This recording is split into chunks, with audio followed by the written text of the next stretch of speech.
I know when you started this, you're super jazzed and like you were looking forward to it, but like I think that episode like 0, it's hard to imagine episode 200. This is the Wise Guy Radio Show, a podcast dedicated to educating and inspiring through conversations with today's top talents in the world of glass. We will be dissecting their journeys in hopes to deliver actionable content that you, the artist, can start implementing now, helping you grow not only as a creative spirit, but also a successful artistic entrepreneur. With a little organization, relationship building, and your artistic ability, you can obtain greatness. Climb aboard, whether an artist, retail owner, or enthusiast. We have a ton of fun in store for you. Welcome to the Wise Guy Radio Show. You're listening to the Wise Guy Radio Show.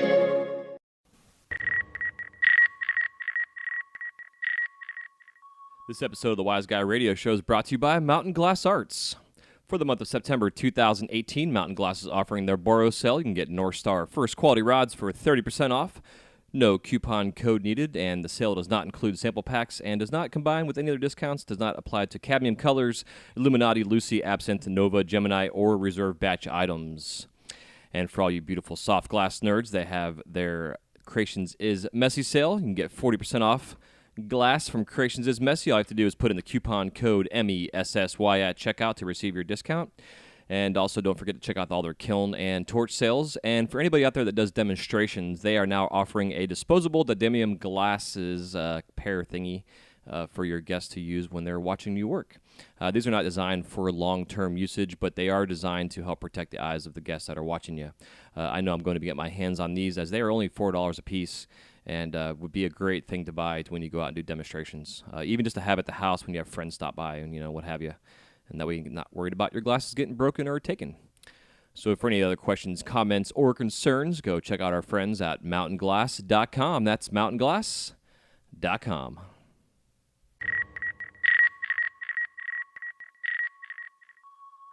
Hey, what's happening? Welcome to the Wise Guy Radio Show, episode number 200. Holy shit, that's right, 200 episodes. Can't believe we are here as 4 years almost into the show, and here we are at 200. So, yeah, thanks for tuning in. Today's episode features the one and only Mr. Rashan Jones. If you missed his very first interview, it was episode 1, 2, and 3. I broke it up into 3 parts. He came back for episode 100, and here we are now at 200, and we're back on track with him again. It's kind of been a delay. Him and I have been back and forth scheduling and conflicts and family and life and sicknesses and teeth pulls and all kind of crazy shit going on to where we finally got everything done and interviews done and up and ready to go. And that's why we haven't posted in a while, because I want to make sure Rashan was 200. And I got a shit ton of people waiting right now to get on here. So, again, sorry for the delay. But that being said, here we are, 200. And again, today's features is with Rashan Jones. Him and I have not spoken over the phone, except for some text messages and Facebooking and all that kind of stuff for pretty much the last year and a half or so. And him and I both have gone through some pretty serious life changes. As those who've followed the show here know that I had a pretty serious heartbreak and divorce last year. Here I am a year removed. And he also went through some pretty serious changes by having a baby at 41 years old. So we kind of talk a little bit about that, and I'd say we pretty much cover everything from the 40-year-old dad bod to poop and glass blowing and life and what we have going on over the next year or so and some future ideas and plans and concepts, as well as the couple of grumpy old men on the front porch telling you all you young kids who are making rigs from day one to get off the fucking grass and pull points. So hope you guys enjoy this conversation because, we really went all over the place. He actually had some questions for me that I thought was pretty cool. Something him and I have talked about in the past, but I wasn't sure what he was going to do. So he had some super specific questions that he asked that kind of came into the show here.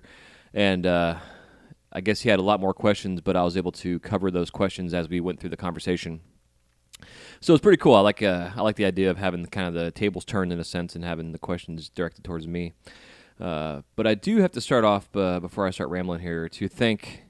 I believe I've counted a total of 85 guests that we had on the show so far. I know we're at 200. I've had some repeats and some best subs, and some other guests have been on more than once. And I did some solo shows, talking all kind of different stuff. But we've had 85, 86 guests on here, and it would take me the next 15 minutes to list everybody off. But I just got to say thank you to, if you're listening to this, if you've been a guest on the show, thank you seriously for taking time out of your day to be a part of this and share your journey and story. I have received so much feedback over the years from the audience referring to certain episodes or struggles that guests have had, sharing your transparency and along your journey, and I just am beyond grateful for you to be on the show. Whether you're a glassblower, whether you're an influencer, somewhere in the medical professional, lawyers, we've had the run of the gamut of guests on the show, and just it's an honor and a privilege to have this platform to be able to bring the guest on this show to then share the knowledge with you, the audience. So. Also, kind of a little side thing. I don't know if you can tell if I'm talking a little differently. I'm missing a front tooth right now. I have a little flipper fake temporary gimmick that goes in there, and that gives me a lisp when I talk, so I don't have it in right now. So you may or may not tell a difference. Maybe you do. I don't know. I know I can, but other than that, I just want to kind of say that. But that being said, yeah. So it's been an honor and a privilege to have this show and have this platform and this content and to do this pretty much on a weekly basis. When I first started doing the show, I was really gung-ho about doing 3 days a week. I had a specific layout and topics I wanted to do. I had big dreams and visions of what I wanted to do, but I was also trying to balance my own line of glass work as well as my full-time gig over at the Mouse House, and got to a point where I was just so fucking burnt out, it just led to more or less a downward spiral, which then led to all kind of other shit in my life. And the biggest lesson I've learned from there, which is more or less, don't take on too much. Weed out the fat, find some goals, very specific goals, and the path that you need to take to obtain those goals. And that's pretty much the path I'm on right now. And Rashan and I talk a lot about that in this episode in particular, because him and I are both at a point where we have a lot of clarity. Even in, here we are, I'll be 42 in December, he'll be 42 next month himself. So him and I, again, we have this kind of fun little I can't say lineage. I'm looking for this kind of serendipitous kind of thing going on that him and I both have, but they've been taken to two completely different directions. Again, me having loss, him having gain.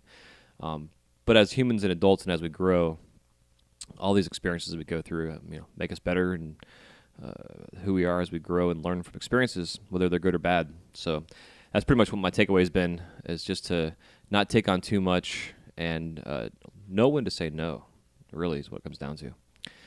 Yeah, so that being said, so I'm going to have a list of all the artists in the show notes with all their Instagrams. If you guys could go on there and give everybody a follow, and if you want to send a message saying thanks for being on the show, etc., it would be killer.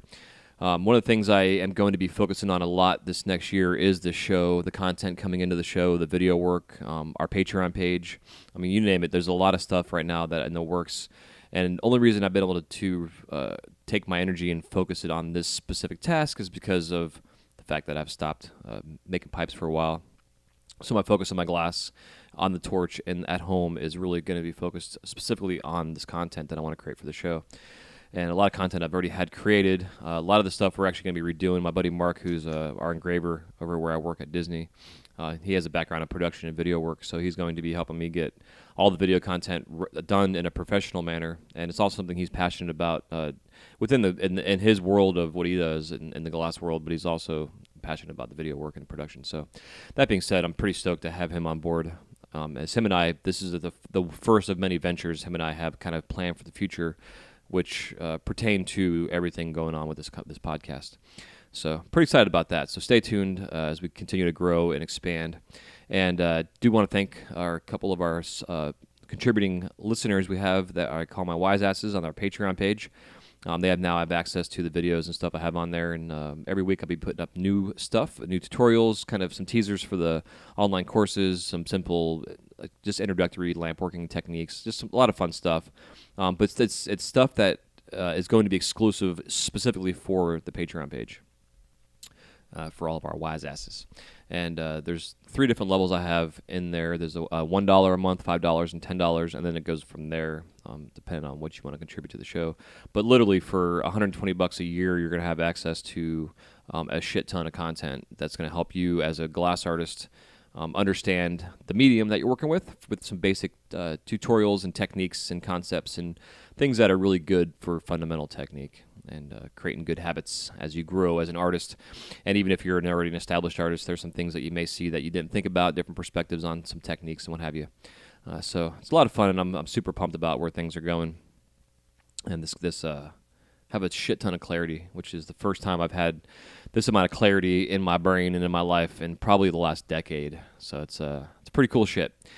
And I'm not saying I'm perfect and things aren't 100% glorious, but, you know, we live day to day and in the moment and do what we can do as we get it.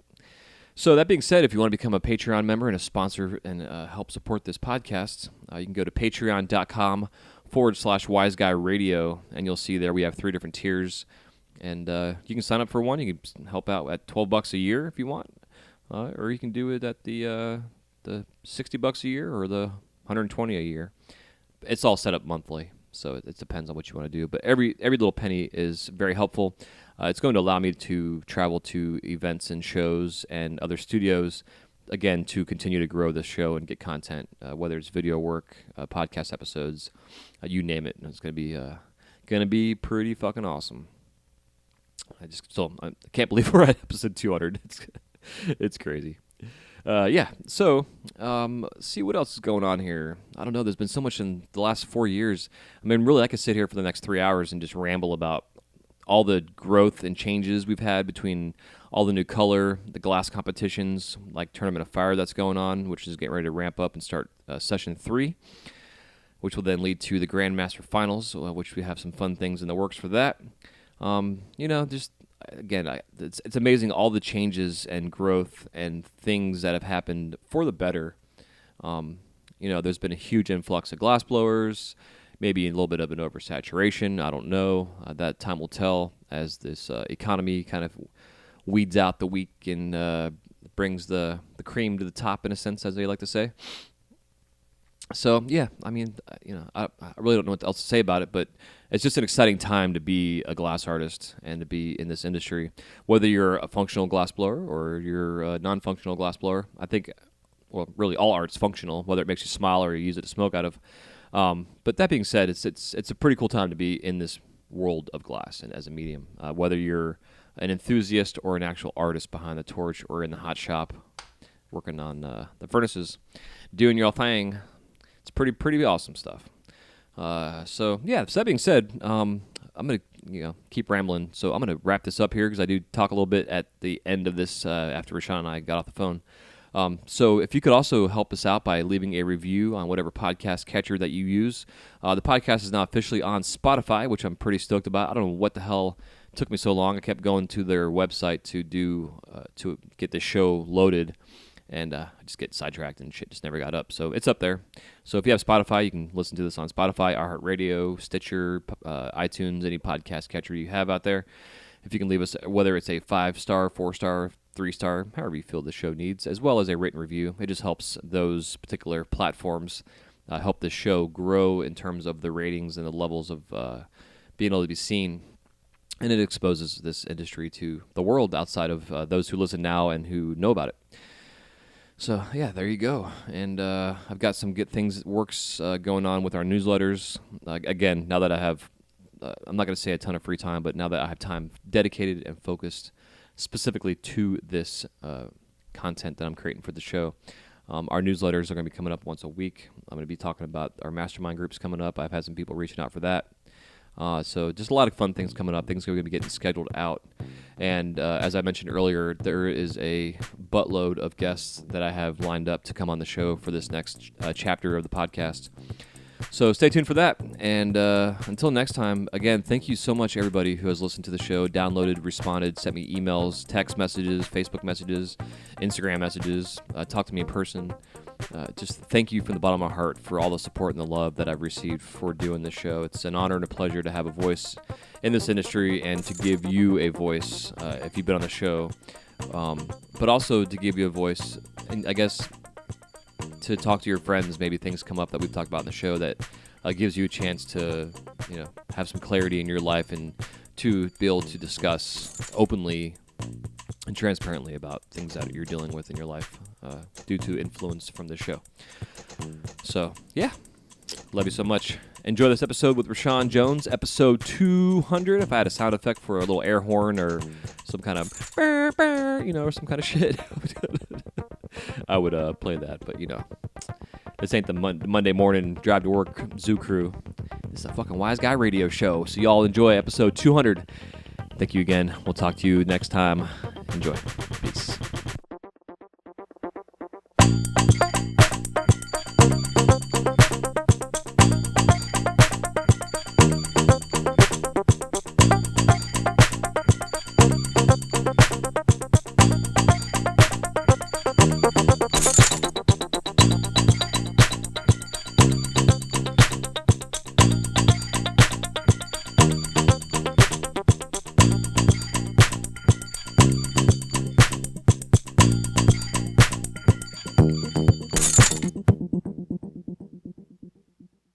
What's going on, Dr. Jones? Welcome back to the show, my man. Man, I can't even believe I'm back, man. Like, I mean, just your hospitality is always amazing. And, 200 episodes? I'm still tripping on that, man. Welcome to number 200. Welcome. Yeah, you and me both, dude. I'm excited to do this. For those who haven't not had a chance to listen to the first episode, which is not available through any of the podcast bullshits, I've been lazy as fuck getting everything up on the website. But episode 1, you were the first guest. Episode 100, you were there as well, and here we are for episode 200. Hence why this show is taking so long to get out, because you and I are busy as hell, or something comes up, and it's like, exactly, let's make this work. So yeah, fucking hey, man, here we are, a month later. man, and thank you to all your listeners who deal with that, man. I don't know how the timeline works, but I'm just, like I said, man, I'm just happy to be present and just to be able to look back and cause I listen to the show, man. I've been on the show a number of times, but know that I really listen to it too. And just cause whether it's oh man, that's one of the homies, I haven't caught up with them in a while and I don't have time to call, I'll listen to the show. Awesome. Kind of thing, man. So so it's a great show, man. It's a great resource. Yeah, it's killer. Yeah, it's funny, man, because early on when I was first doing this, it was gung-ho, 3 episodes a week. Here's the schedule, here's the routine. I was 30 hours at every week spending on the show, and it kind of went to two shows a week, and then it went to 1 a week, and then about every 10 days an episode came out, depending on how life was going and scheduling. And now it's whenever the fuck I get it done, I get it done. Well, look, man, and for the markets you're serving, everybody out there listening has to be able to understand that. Yeah. If you're at a place in your glass career or your maker career, man, because I don't know who all tunes into the podcast, but just fact is, that's just how it goes, man. Scheduling is crazy, and if you're in the life, you understand that. Yeah. And it's not it's not a not want to. It's just that just life crops up and gets in the way, man. So I'm happy you adapt to it. Yeah, me too, man. It's because for me, I'm all about okay, I want to be consistent. I want to have this shit going on. I do the whole best practices things, trying to follow what other podcasters or the successful quote unquote folks out there are doing. That every Monday a show comes out or every Friday. And for me, it would be easy and simple to simplify my life to have it consistent, which I want to do, obviously. So I think this next 100 episodes will probably be a little smoother. But also, man, let's get this last year, dude. But you and I both have had some major life changes. We're talking pre-show. I've went through a pretty big heartbreak and divorce, and you had a baby. So it's complete opposites of the spectrum, but very similar in terms of the paths of reorganizing our lives. Deaf man, life shakeup is life shakeup, no matter how it comes. Yeah. So yeah, man. Yeah, man. Well, look. Yeah. So on your end, yeah, go on. Oh, I was gonna say, man, it sounds like you're man. It's happy to hear you really energized, man. Particularly after a year of change, man. So, dude, I'm let's jump into it, man, because I got questions for you. Because I don't know how much people know about you, so I got questions. Yeah, that's kind of what I wanted to do. Yeah. Awesome, man. So, question one I have: how much glass do you get done these days, man? If you don't mind me asking, how much torch time are you really getting? Even at work versus work. You know what I mean? Yeah. I know you have multiple hats. Yeah, man. So Disney wise, I'm 45 hours a week, probably 12 hour shifts. Really, we do, and I'm probably on the torch 8 to 9 hours a day in there, cranking away. And part of it for me is the the show is the big part of it because we're on stage. So it's I find there's times where I'm about to go on break and then it's raining outside, so a lot of people come into our store. So because of me wanting to entertain the guests, so they're not being rambunctious in our shop, I'll just say fuck my break. I'll just sit here for another half an hour because rain here, it rains for 5 minutes and then it's done. So, so I'll sit there and do my thing. So sometimes I'm working longer than I really should be. I'm really learning how to pace myself, which is part of my deal too. It's Nice. with that, But at home wise, dude, I mean, honestly, I announced it on the podcast a little bit ago, and I still haven't done it on Instagram or social media, but I've really taken a break from the pipes, and I decided to take like the next year off from functional work at home. I have a couple areas I want to focus on in terms of lines of work. Having my brother on the last episode too, he really got me fired up on really the thought of like I don't actually need to do production anymore. And that, our generation, the mindset was production. And those of us who have been in this 10 years plus now, I mean, maybe 5 years plus, but I would say the 10 years and more don't necessarily have to do production unless you need to for your bread and butter, which keep on doing that shit. But my bread and butter is my paycheck. So now I'm at that mentality space where now I can pick and choose what I want to do, which pick and choose what I want to do, honestly, bro, is nothing right now. Man, no, I 100% understand. Like, just only because it sounds like, you got to a point where, like you said, man, like, not that glass isn't the focus, but, you get a paycheck from glass. So, like, frankly, is like on the other side of the coin, man, bravo. That's awesome. You're literally living the dream, man. And if it doesn't feel like it every day, it's just because you're working so hard in it. Because, man, paycheck from glass. I mean, boom. Yeah, but awesome. Dude, it does. Like every single day I go there, like I go under the Welcome to Walt Disney World sign that I know that guests save up for 5 years probably to drive under that sign to take a picture of here's our vacation starting. I see it every day, and I feel blessed every time I drive under that sign because I know where I'm going, what I'm doing. And it's an opportunity that there's only maybe 12 of us in the world that have this opportunity to have this experience. Something every day I appreciate That's tremendous. That's tremendous, man.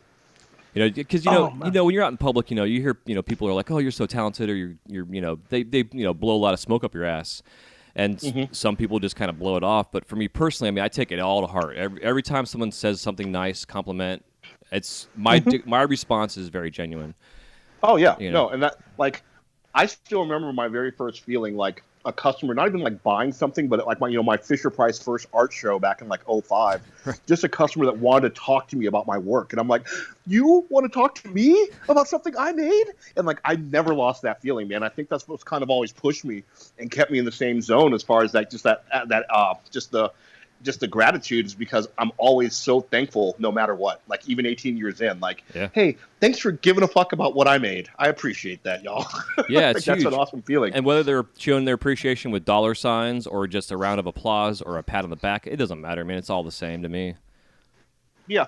Well, I think I think you have a unique perspective on that though, because like, I mean, you are a demo artist, man. Like you make things with your hands, but a lot of your job is the showmanship and the education piece and showing people just kind of what we do. And so I think, man, like the claps matter. Like, I'm quick to say that, likes on social media don't really matter, but like real world claps matter, dude. People who are spending their vacations and taking time out of that vacation to come watch you do your thing, that's huge. So it's cool that you understand, that you're able to understand that, man, because that's awesome. Yeah. And especially, having that platform to expose people, because I get it all the time. Like, people that had no idea how any of the stuff that we make is made, and they're like, "You made this, so this is how this is made, the same way you're doing this right now," and it's they're blown away, and it's cool to see those who are inspired. I get kids that come into the stores that want to hang out and watch me do what I'm doing instead of going on Space Mountain or some shit, which I love. That's amazing. It's hilarious. I've actually had to turn my torch off before because being a parent, I understand when the parents are like, "Come on, kids, let's go." So I've had to like turn my torch off, be like, "All right, kids, you guys got to go," kind of thing. Yep. Show's over. Mom and Dad sound serious. Yeah. We're gonna shut it down. They look at me like, "Okay, I'll help you guys out." Exactly. But but part of my focus really with HomeWise on the torch is that the time I'm spending in the studio now is dedicated to educational space with my online courses that I've been quote unquote in beta test for like the last fucking year with. And I've got students who are amazingly patient. We've been talking and I've been sharing stuff and whatever, but I'm creating a shit ton of video content. So if I'm on the torch at home, that time is being spent and it's being recorded of what I'm doing video lessons and stuff. I have my Patreon for the podcast. So like I have a bunch of videos I've been putting up for people who are on a certain level in the Patreon, as what I call my wise asses. They have access, to right, dude. This whole thing's been fucking awesome. I'm sorry. Pardon me as I die, yo. Wise asses. That's awesome. That's hilarious. Yeah, it's like that's why I call my audience. They're all my wise asses. Oh So, man. yeah, it's fun, right? But I can't put that on my descriptions on iTunes because they'll flag it. So I gotta put like dollar signs next to it or something like that, for the S's. Yeah. But then I put dollar signs on there, and I'm like, well, the wise asses are paying me money, so I put dollar signs in there, which makes me feel guilty and kind of like, what the fuck am I doing? It's just weird. But yeah, man. So that's kind of where it's been at, But I'm also like spending time out in the garden, like pulling weeds and just doing shit that I just used to do. All these things that I can do now. Look, man, the rebuild process is important, man. And it sounds like, it sounds like you get a good track on it. And that, when it comes to even things like just weeding the garden, like, that's stuff that, like I'm the same way. Like, I used to do, and then just the stresses of life as they are. So when I get ready to, when I'm trying to get back to center, dude, I'm literally back cleaning up dog shit instead of making my teenager do it, picking out weeds out of the fucking basil garden, things like that, dude, and just trying to stay centered and, like, reminding myself what's important. So I feel you. Yeah, it's huge, man. There's nothing better than going out and mowing the grass. I know some people hate that shit, but I love it. Just going out there and spending 40 minutes just throwing my headphones and just go mow the yard. Yep. Good process completion, man. It's important. Yeah, it's huge, and it's also important for anybody to understand that if you're in the studio all the time, you're killing yourself. You're killing your soul. You're killing your brain. Everything. Like, get the fuck out of the studio. Dude, it really took this last year to remind me of that because, look, I'll just tell you straight up, man. I'm a crazy person. So, all right. So my wife's an attorney. I'm a full-time artist. I'm traveling a bunch, and so once the baby got here last August, my wife got picked up by a new firm. And so it was like, well, what are we going to do for childcare? And I'm like, look, I got it.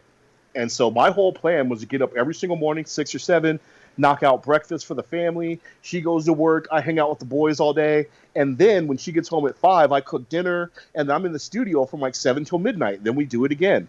Bro, that might have worked when I was 23 raising my first boy. I'm 40. I'll be 42 next month. Like, get out of here. I was like, well, literally looking back on it, I was like, what was I even thinking? Because, like, I can't do that. No one can maintain that schedule. Yeah. So I've been really, really pulling back a lot. And it actually, I'll be straight up, man, got a little scary for me last holiday because I do a ton of my money for the year during the holidays, maybe 2/3 of my income from like September to January, we'll say.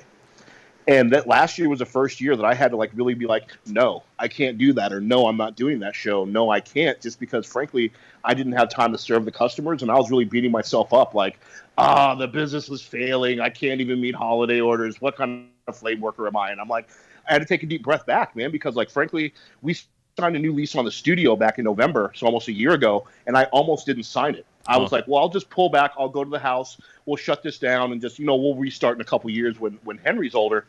And right about then, man, I had a couple buddies hit me up like, hey, man, I need somewhere to work. And I'd never really considered renting space ever at a high desert. Like, like to my apprentice or like a guy I'm working with, like maybe, but like not full scale build out desks and that kind of thing. And sure enough, man, that's what we ended up doing. So now, like, I don't have wise asses because I think they'll get mad if I call them that. Right. But I got the guys. I got 6 core solid flame workers that 2 are students.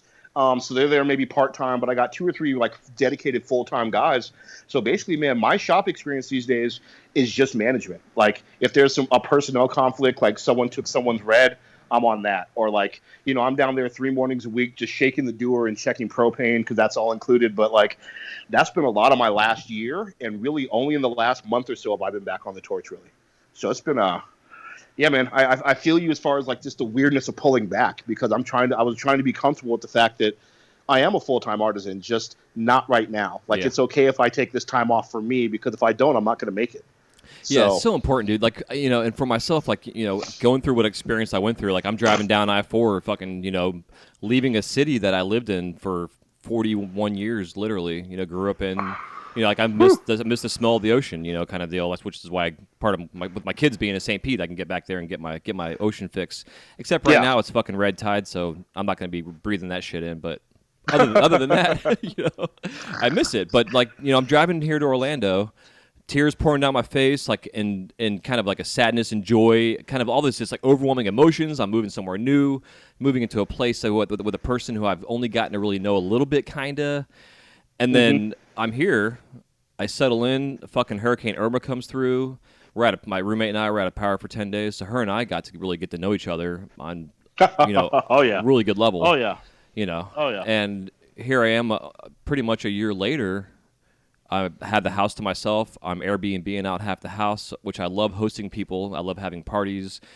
I don't do parties, but I have a chance now to host people, and it's paying for the space. And my roommate who owns the house is having her bills paid because people have a place to stay. Like, there's all these little weird things that I just never expected to happen.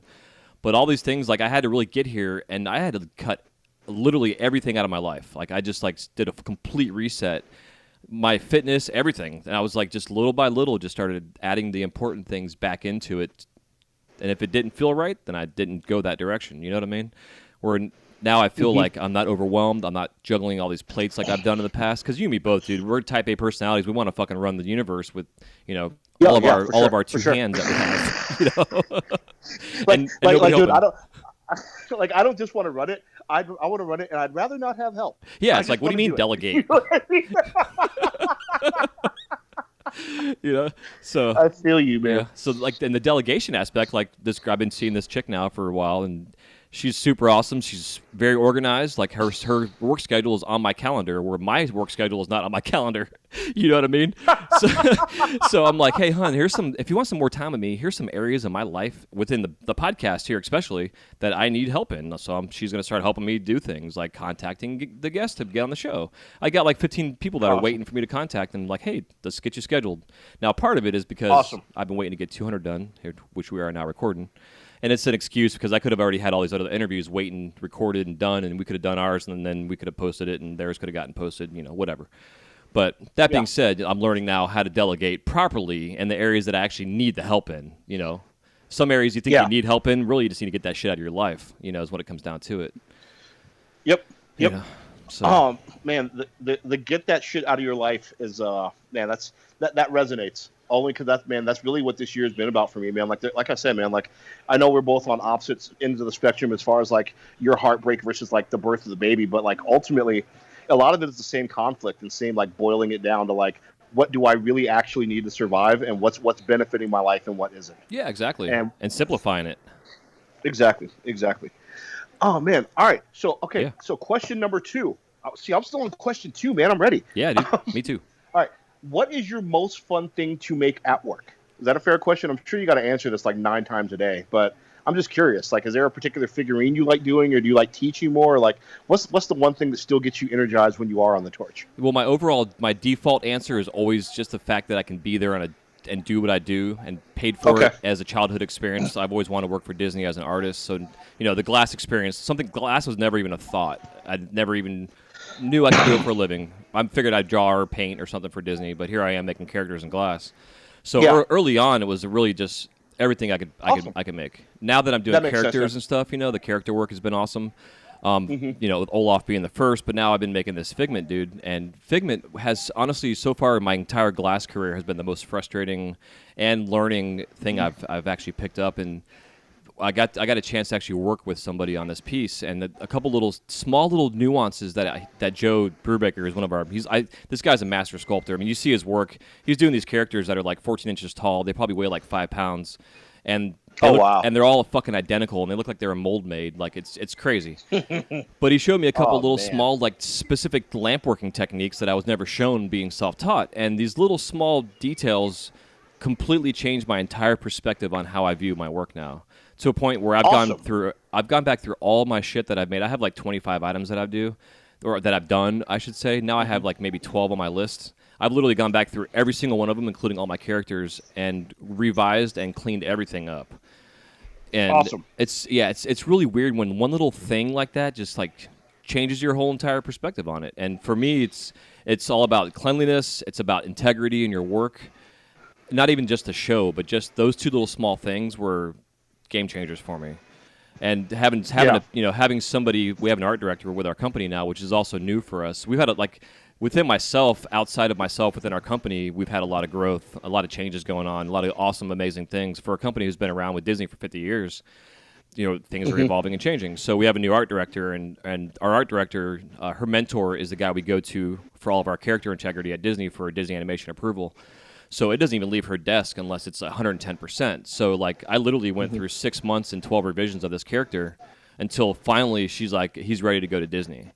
And it was always Awesome. like the finest little, little tweak. So he goes to Disney Animation. They approve him. I get it back. I get the piece going. I'm starting production.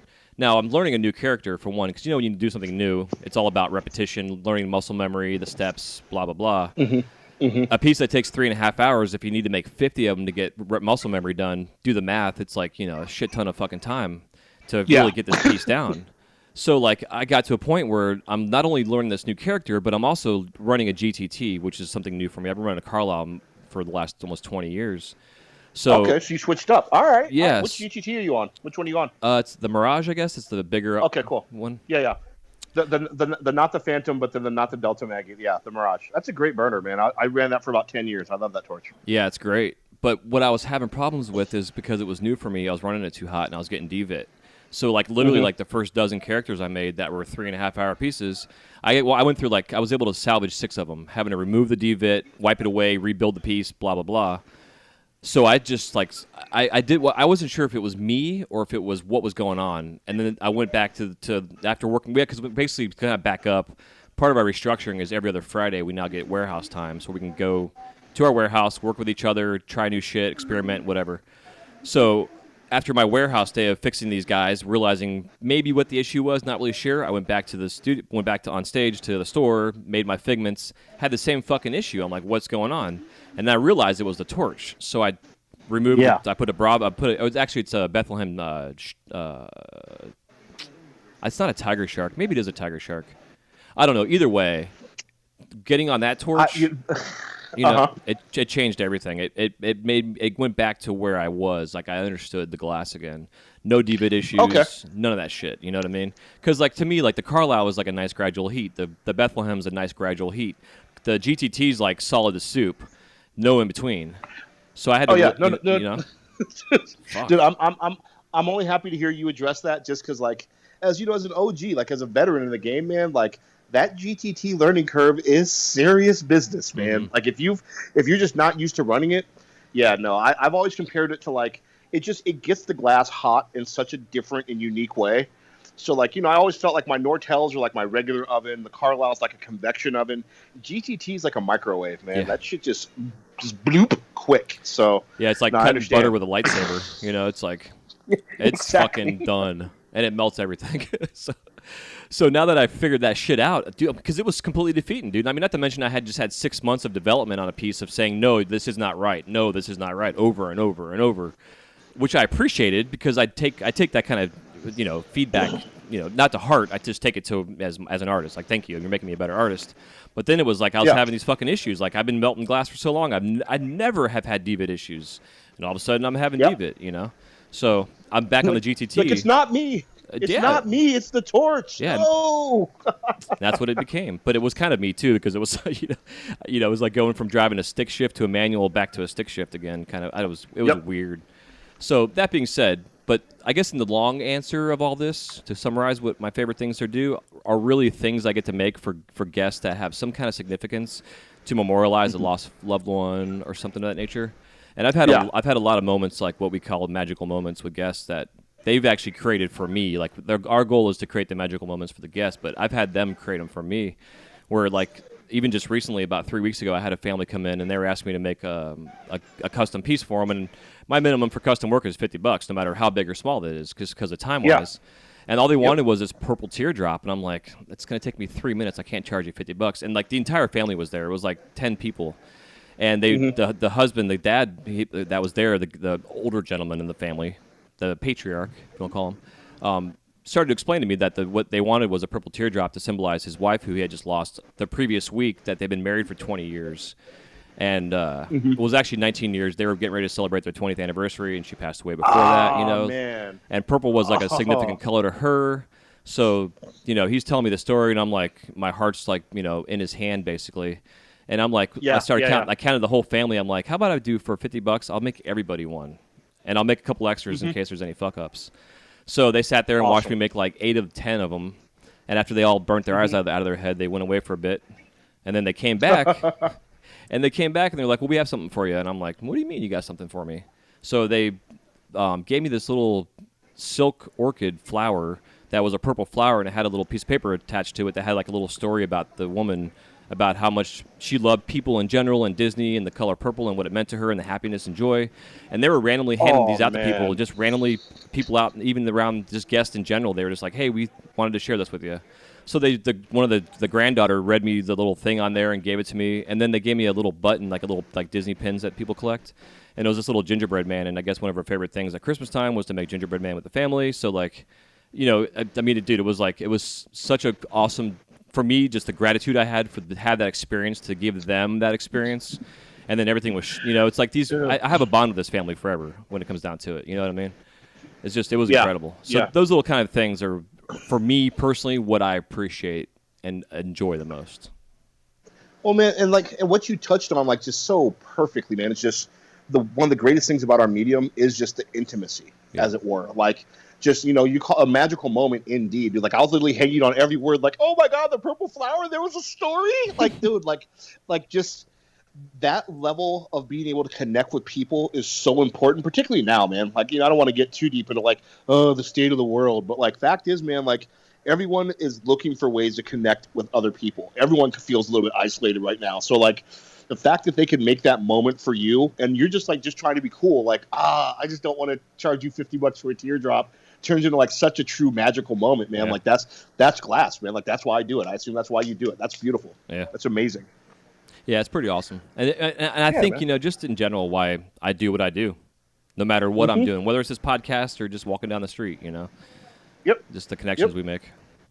Oh, man. So, all right. So, all right, tell me something interesting you got coming up for the next year, man. I mean, can I peel back behind into the secret cupboard and see what you got brewing, or what you got going on for the next year, man? What's your expectations coming up? Well, ultimately, the getting this online courses going, something I've been wanting to do for a while, which I've talked with you about and talking about past episodes, was doing the mastermind groups, and really starting to bring together artists to have this kind of conversation, you know, once a week or once a month, even just based on time, but to kind of get into, you know, in a mentor type of situation. And, you know, and I always feel like when you're ready for it, you're ready for it, you know, and I definitely know that up until this point, I wasn't ready for it. Like, even at a mature level, like, how can I mentor somebody if I'm in this fucked up place where I'm at right now, type of thing. You know? So I've got a lot of clarity. And don't get me wrong, I mean, I'm not perfect. Shit in my life's still getting together. But that being said, I feel like I'm in a space where I can share and help and grow even more so myself, but also help other artists around us. And what's fucking been awesome was when I first designed the show, the avatar, per se, that I created was this 18 to 21-year-old, fresh out of high school, maybe college, that wasn't sure what to do, but maybe wanted to make some glass stuff, was interested in it, and here's how you do it, you know, kind of thing. And the response I've gotten from people reaching out to me has been that demographic completely. So it's been fun to see, but also the OGs like yourself. Like, it's fun hearing and getting responses from glassblowers who've been doing this for 20 years who appreciate just having company in their studio, you know, kind of thing, or get reinvigorated from hearing a younger glassblower who's fucking fired up because they're new, you know. So I guess a lot of it really is really just focusing and honing in my time to get the level of this show to a point to where I've wanted it to go. My buddy Mark, who I'm an engraver with at Disney, him and I have a couple projects. He has a background in film production and TV production, commercials and what have you. So he's going to help me do all my video work. So it's kind of this little perfect storms coming together where him and we've got a couple other projects outside of that area in terms of glass blowing. We had some guests come in recently that they asked for, and this is always how things always start. I get asked for a custom piece of glass. I started talking to him about what they wanted. The guy was asking me if I can do his business logo, and I'm like, we really can't, but maybe we can. We can figure it out. Well, next thing I know, as I'm talking to these guys, this family started this Cool Reef enthusiasts convention in Canada last year, which turned out to become the largest convention for for coral reef and live saltwater tank enthusiasts in the world, or not in the world, but in Canada. And So, and they were tell me about it, and he's like, if you guys want to come up for next year, let me know. I can get you the information to be a vendor. So. Oh wow! Awesome. Yeah. Awesome. So fucking in March, I'm going to be going up to this thing and selling some glass up in Canada, doing this convention up there. Nice, man. Yeah. Have you ever been up that way? No. No, and it's in Niagara, Canada too, so it's not too far, across the border. Dude, look, if you end up going up there, man, you're a glass guy, so I'm sure you'll make the time. But like, try and holler at Maddie Funk up at Nortel because they're super close to Niagara. They're maybe like 40 minutes from there. Okay. And it's worth it. It's worth it, dude. Toronto has a really, really good glass scene. And it's right by Niagara. It's a good time. Yeah, good to know.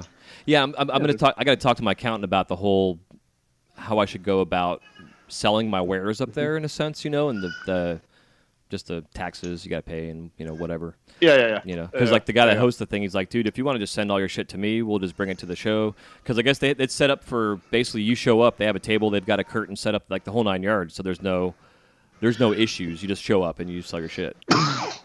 So it's nice. It's interesting. And then the following month is America's version of the same thing, which is going to be held right here at SeaWorld in Orlando. So, and he put me in contact with those people. Yeah, so I've got like back-to-back months of these big coral reef fucking things. So ideally, I'll just put out samples and then take orders, or maybe I'll just bring merchandise and just sell what I have. I got to figure that part out. That's nice. He's like, I know what I'm doing. I just got to make it. But I can do it. Yeah, man, that's exactly. Awesome. That's awesome, man. Yeah, so that's kind of what's been going on. Yeah. Hold on real quick.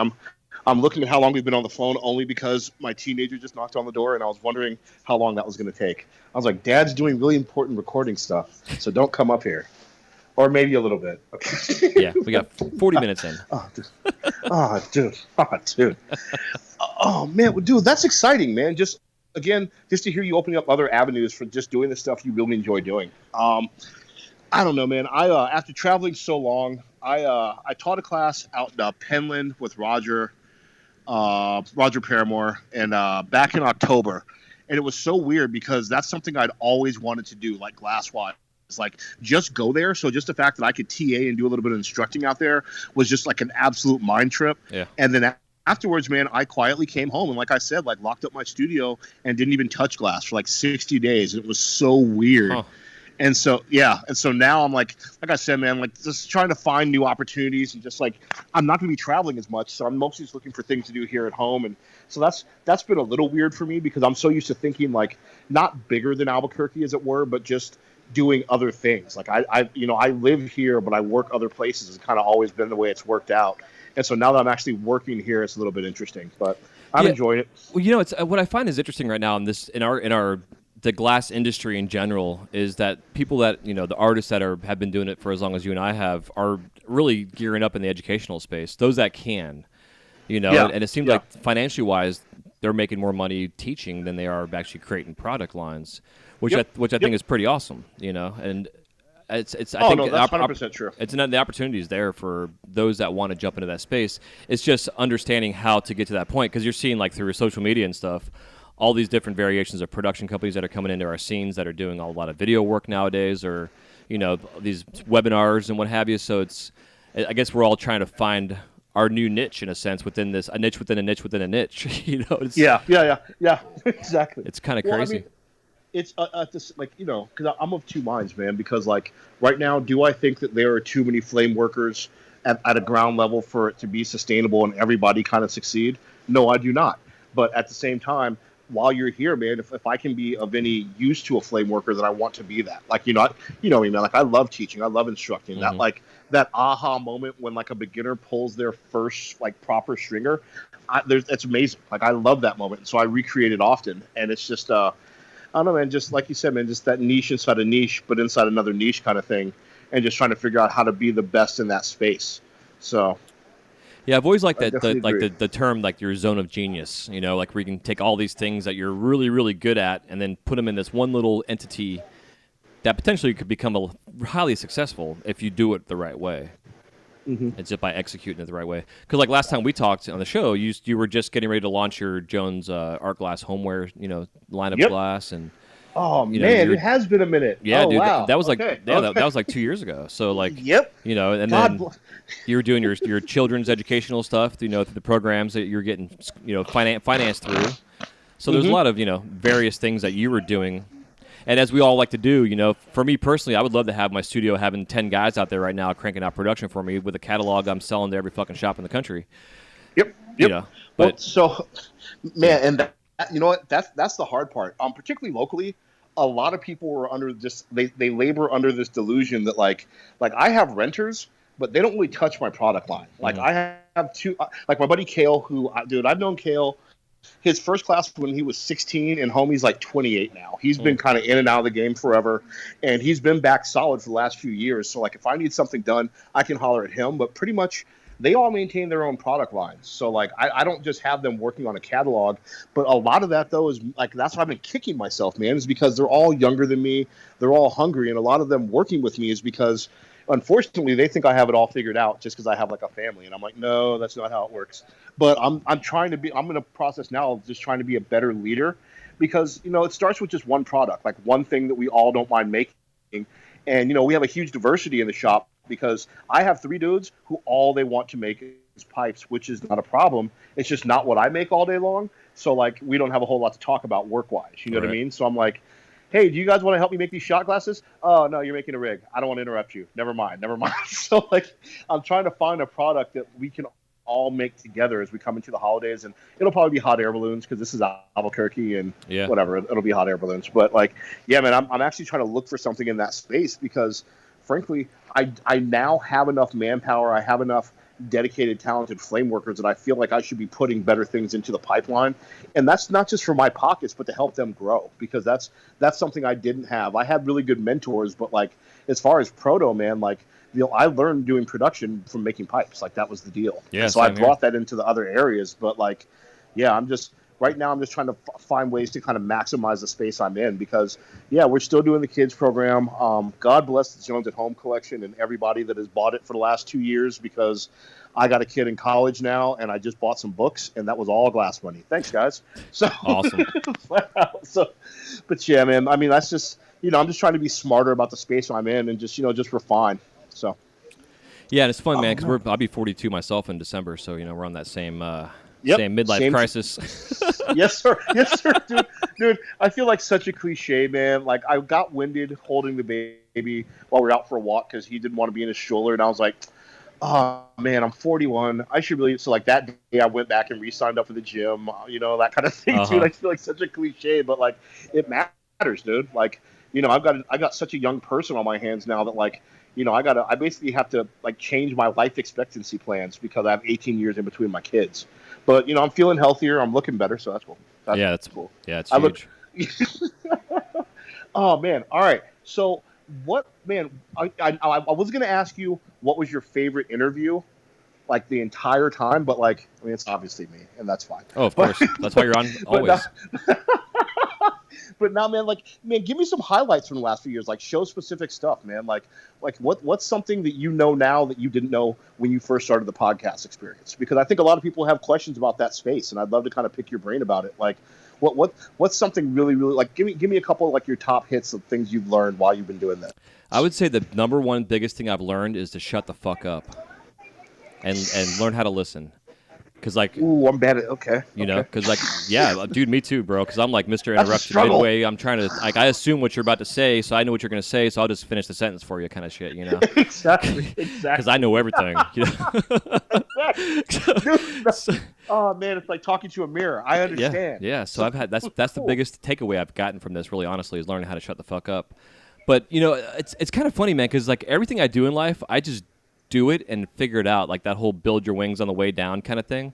And it's not always a good thing because it tends to take a lot longer to get down, to ultimately to the goal. But you really learn the process better. So, I've learned, for one, how to interview and how to communicate and how to shut the fuck up. But also I've learned like when I do these interviews, I listen back to the shows because I know it's funny. I listen to a lot of podcasts where they're like, the hosts are like, I never listen to my shows. I hate my voice. And it's not that I don't hate my voice. I enjoy listening to myself, but I also enjoy listening to the conversation because it gets me fired up, dude. Like there's been some interviews, like listening to like JD Mableton's episodes.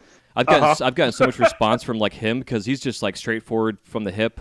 He gets me so fucking jacked up. Like I'm ready to like turn off the interview. Like, hey, dude, let me call you back. I gotta go make something real quick, kind of shit. Exactly. Exactly.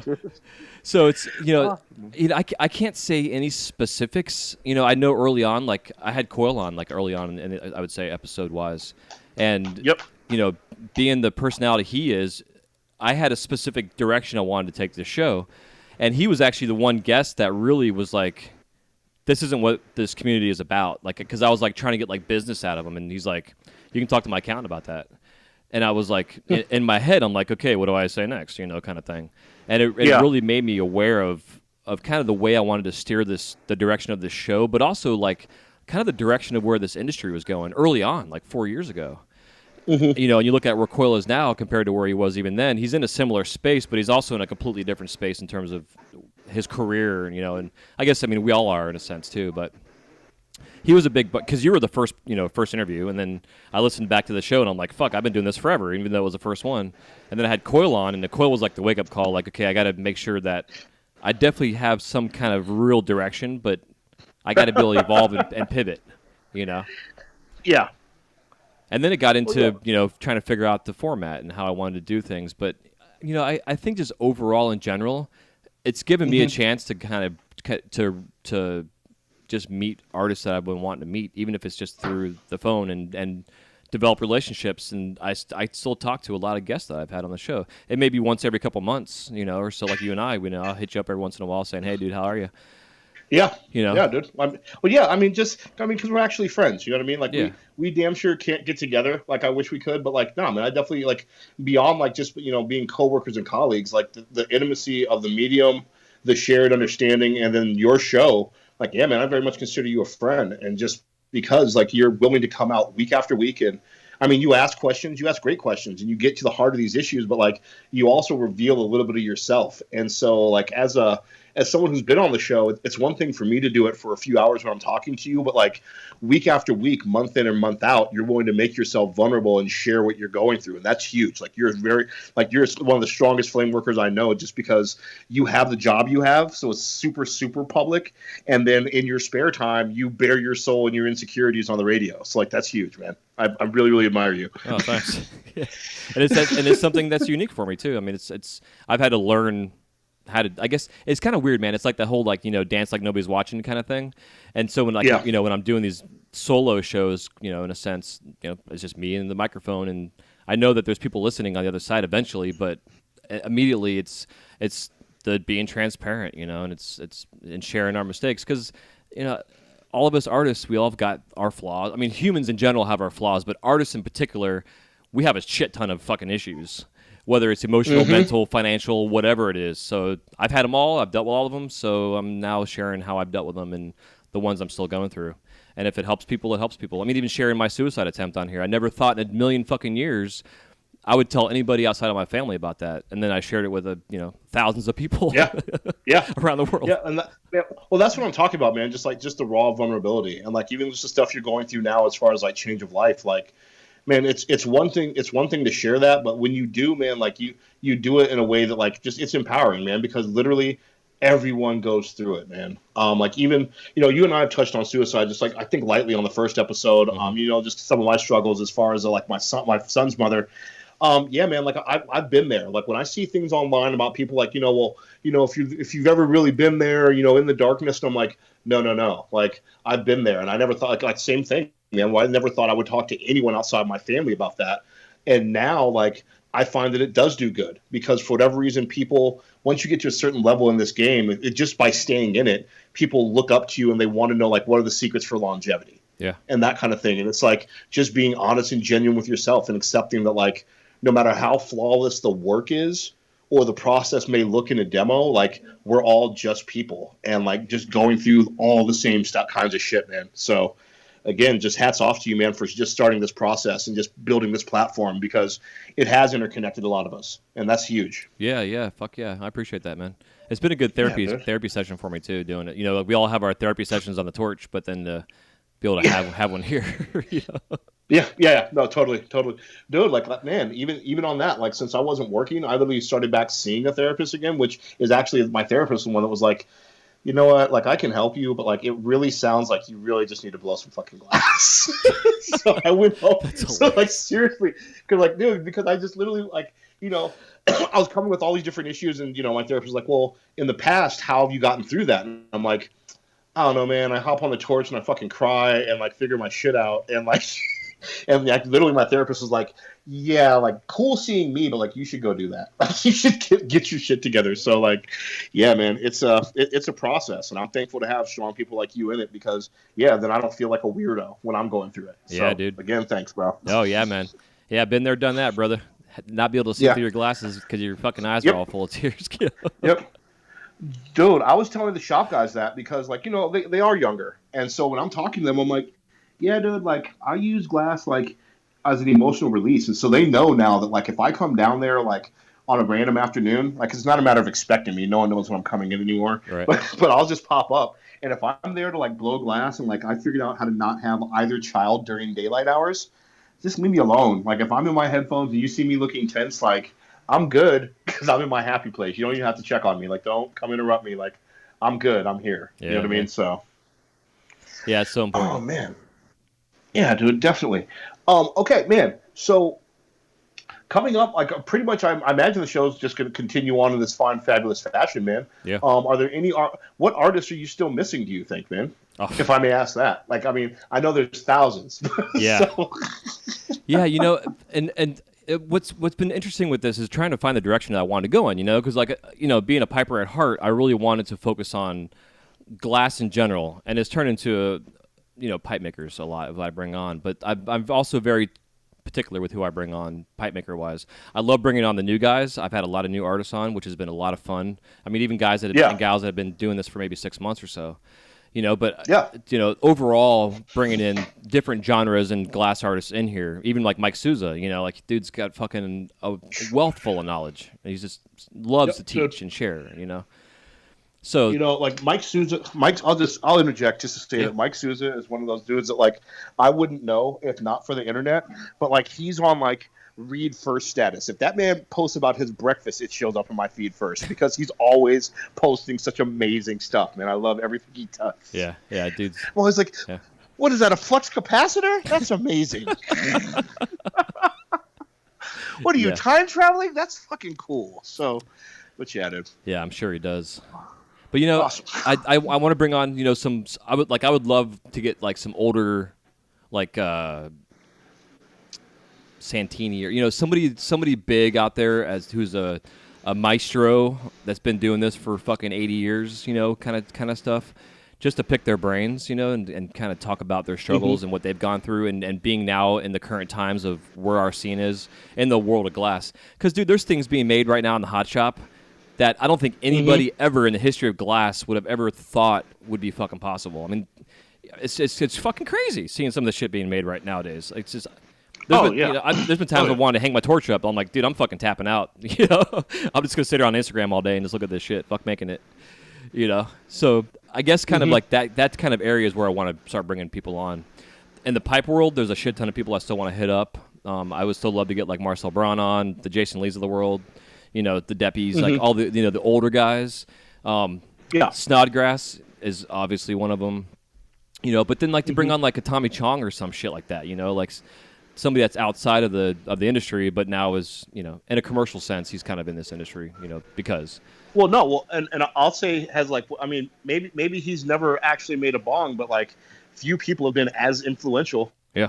As far as the industry, man. Oh, dude, yeah. So yeah, that's man, that'd be an excellent come up. I mean, I can't tell you how many fucking times when I worked at Subway where I'd come in there completely blasted out of my head after watching Cheech and Chong all day after school, and I'm like talking to my guests like, hey man, what you want on your sandwich today, kind of shit. Because I'm still in like my Cheech and Chong mode, kind of shit. Exactly. Hey man. Yeah, exactly.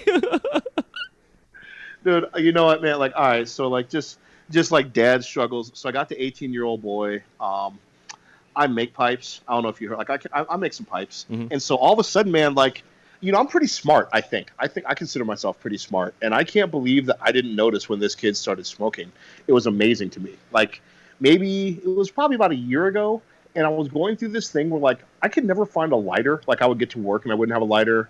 Or like I couldn't find one in my house, and then like I started to notice that like I don't roll a lot, man, but occasionally like I'm like, where are all my rolling papers at? And I finally put 2 and 2 together and just cornered him like right before his high school graduation. Like, hey man, what's going on?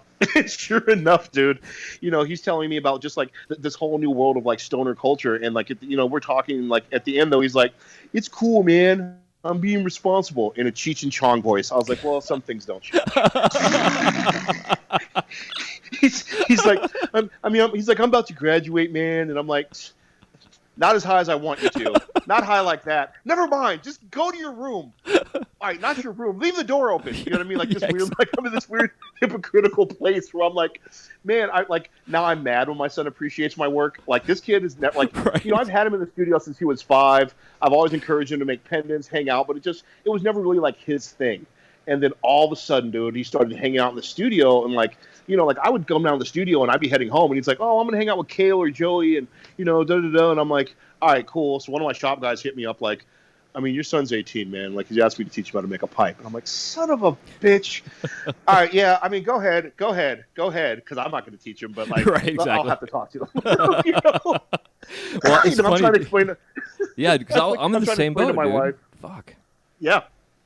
Oh, yeah, because, our kids are around the same age, man, so you understand. That's right. Yeah, daughter's 19 now. Yeah, because she was, like, suddenly, like, sending me, like, dab videos on Instagram and shit, like, the Messenger. I'm like... well, that's fun. That looks like a big waste of 4 grams right there, kind of shit, you know? Yeah. And then it was like one thing led to another, and then it was all of a sudden like, oh, I know what it was. We went to fucking Disney one day, like as a family trip, and we got one of the suites, and it was her and 2 of her girlfriends, and me and my son and my girlfriend. Her and her friends all got like the room in a sense. So we get back to the room after like a half a day at the park just to check in. The girls literally destroyed the room within 5 minutes. Like I went in there to take a picture of it because I was completely blown away. So I took a picture from like in the living space into the bedroom, and then I opened up the bathroom door and I go in the bathroom door and take a picture from the bathroom door shot just 'cause I wanted to send it to her. Like, you guys need to clean this shit up. And they had fucking food out. This is like you name it. It was crazy, dude. Yeah. So I'm like sniffing. I'm like, are they fucking smoking cigarettes in here? And then I see like the toilet paper roll with the fucking dryer lint thing in there, Classic material. Oh, dude, yeah. So I take a picture of that, and I'm like, okay, no smoking in the fucking room, cigarettes-wise. And if you're smoking the other shit, why the fuck aren't you asking me? Exactly. Dude. Well, dude, that's the thing is I'm over here yelling at my son because, like, again, I'm really intelligent, and as a dad, I think I have all the answers. So I'm like, basically, my whole theme with him is like, all right, you're smoking, but you're smoking wrong, you idiot. Mm-hmm. I'm like, look, dude, you got access to some of the nicest glass. You could order whatever you want. Like, you could make whatever you want, have made, and you're over here still smoking blunts like it's 95. Yep. Get your shit together. You know exactly. I mean? But like, but again, man, like it's a hypocritical thing because it's like, all right, he's a grown man, as it were. He's he's graduated. He's in college. He's got a job. Like, he's paying for his own herbs, as it were. And I'm still just like, but you're my little boy and you're doing it wrong. Yeah, exactly.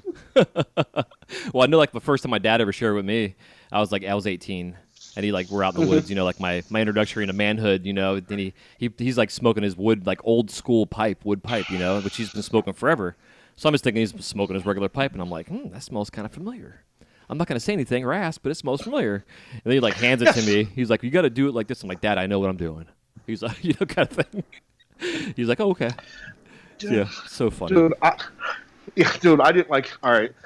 So I remember my uncle and my father smoking a lot, but I wasn't conscious of it until I was maybe 19 or 20, and I was going through the get psychedelic posters, put them up in my room with a blacklight phase, and I had a huge one of the Zigzag cover, and I remember just looking at it, and I was like, why is this so familiar to me? And all of a sudden, all these memories of my dad and uncle smoking came back, and I was like, oh, that's why I've always liked this smell. Okay, yes. Cool. So, but anyways, dude. So funny. Oh man. Yeah, man, I wanted to back up on. Unless you have something you want to say real quick. Please. No, go ahead. I was going to back up to the fitness aspect of things and the 40-year-old dad bod, issues. Oh, please. Dude, it's so hot right now. Dad bod, hot right now. It is, right? It's like the new thing. Because like myself, so I started my jump rope fitness thing about 2 years ago. Got myself in really good fucking shape, and then the divorce happened, and I'm like, I'm gonna be a 5-year-old kid eating Oreos, watching Pokemon in fucking bed at 10 o'clock at night, not giving a fuck, sure. Put on a little bit of weight, whatever. So my jump, and that was part of my thing too. Is I literally cut everything out of my life, like my working out, everything. So I haven't reintroduced that back to it, but I'm still staying, moving around and eating and shit, right? So yourself personally, have you tried any of the keto shit or any that kind of jazz at all for yourself at your age? No, Nope, nope. Tell you what, man. I learned a couple things like the last 2 years. I had a chance to go teach over in Europe for a few weeks with my wife, and had I known when I like, if my wife had told me, like, hey, you know what, we're basically gonna be walking an average of 4 or 5 miles a day, like, I would have been like, bullshit. But yeah, man, like, I remember that. Whenever I realized, whenever I'm traveling, I tend to walk a lot more. And matter of fact, and when we were about to get married, so now 5 years ago, me and my wife were like deep into like a light fitness regimen, like simply, man, like a little bit of weights and just like walking 2 or 3 miles a day. And so, really, the easiest thing for me to do was to get back into that. I'm out with the stroller or the cozy coupe, which is the name for my son's preschool car that he loves Nice. riding in.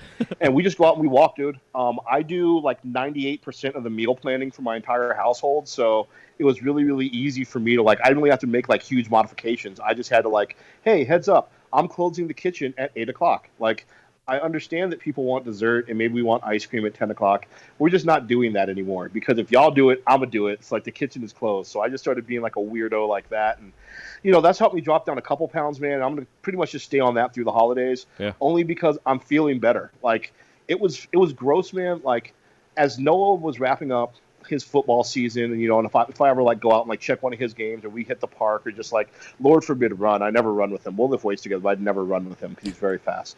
But Yeah. but I was like I said, man, like I was for real just like carrying Henry, and I had to go like up and down our stairs like 2 or 3 times, and I'm like, oh my god, I'm winded. Oh, if the zombies attack right now, my family's gonna die. I have to do better. I have to do better. So it's baby steps, man. Because, and like I said, man, I got the gym membership back up, but that's mostly just because my kiddo really wanted to go because we have weights here at the house also, and so it's just I'm not even like super crazy about it. It's just, hey, man, you know what? An average meal for me used to be chicken breast. I'll do a vegetable. I'll do some rice or a potato, and I'll do like a big garlic bread. Now I don't do the garlic bread or I don't do the potato. Like just real simple stuff, man, Yeah. where I'm just like looking at just like literally being more conscious of what I'm intaking because I mean, I've always kind of struggled with my weight. I'm a heavy dude, and I watch my son at 18 like going through those same things and like how his body's changing even just from not working out in football because he's not in high school anymore. He's not playing. So Right. like the last few months have been hard on him, and I'm like, oh, this kid's in for the same kind of struggles I was in. And if I teach him now before he moves out, just like what he should be cooking, things are a lot easier. So that was it for me. I made a dietary change and just got more active, which it sounds so simple, but like it really is, dude. Like I didn't do anything too crazy. Hell yeah. I just quit eating as much bullshit. Yeah, that's the key, dude. Absolutely. I know. like there's a lot of ways, like, dude, with the different diets and different action plans and exercise regimens and things, there's something out there for everyone, but ultimately it's you want to take in less calories yet also burn more calories. Mm-hmm. and whatever it takes to kind of get that equation going is what it takes, man. Yeah, and I've been listening to a lot of. There's a particular podcast called Impact Theory, and Tom Bilyeu's got every day he's got a different show. It's in a theme wise, but he's been doing a new version of it. Is a medical one he does every Saturday, and they've been talking a lot about the gut biome and how important your stomach and all the bacteria and shit and that is for your overall health. And something I never really thought about, which is kind of a gross topic, but I don't give a fuck. We're both dads. Yeah, so. whatever, dude. We're talking. Let's do it. So the doctor's We're doing talking it. about like like your poop and how like if you think about your body as being like say a plant, and your poop is the soil, and your gut biome is like the roots, and if your shit is not healthy, then the rest of you ain't gonna be healthy. So the things you put into your body are so important. But then like they're talking about shit like we're so into like the free range organic chicken and blah blah blah. And this one guy was saying, like, the federal government regulation for what is considered, quote-unquote, free-range chicken is technically a farmer can have a warehouse, like literally a warehouse that has 100,000 chicken in there that are freely roaming around inside a space. They can feed them organic soy and corn for their food. And then all they have to do is open up the door for 5 minutes every 24 hours. So the chickens maybe will go outside, but they probably don't.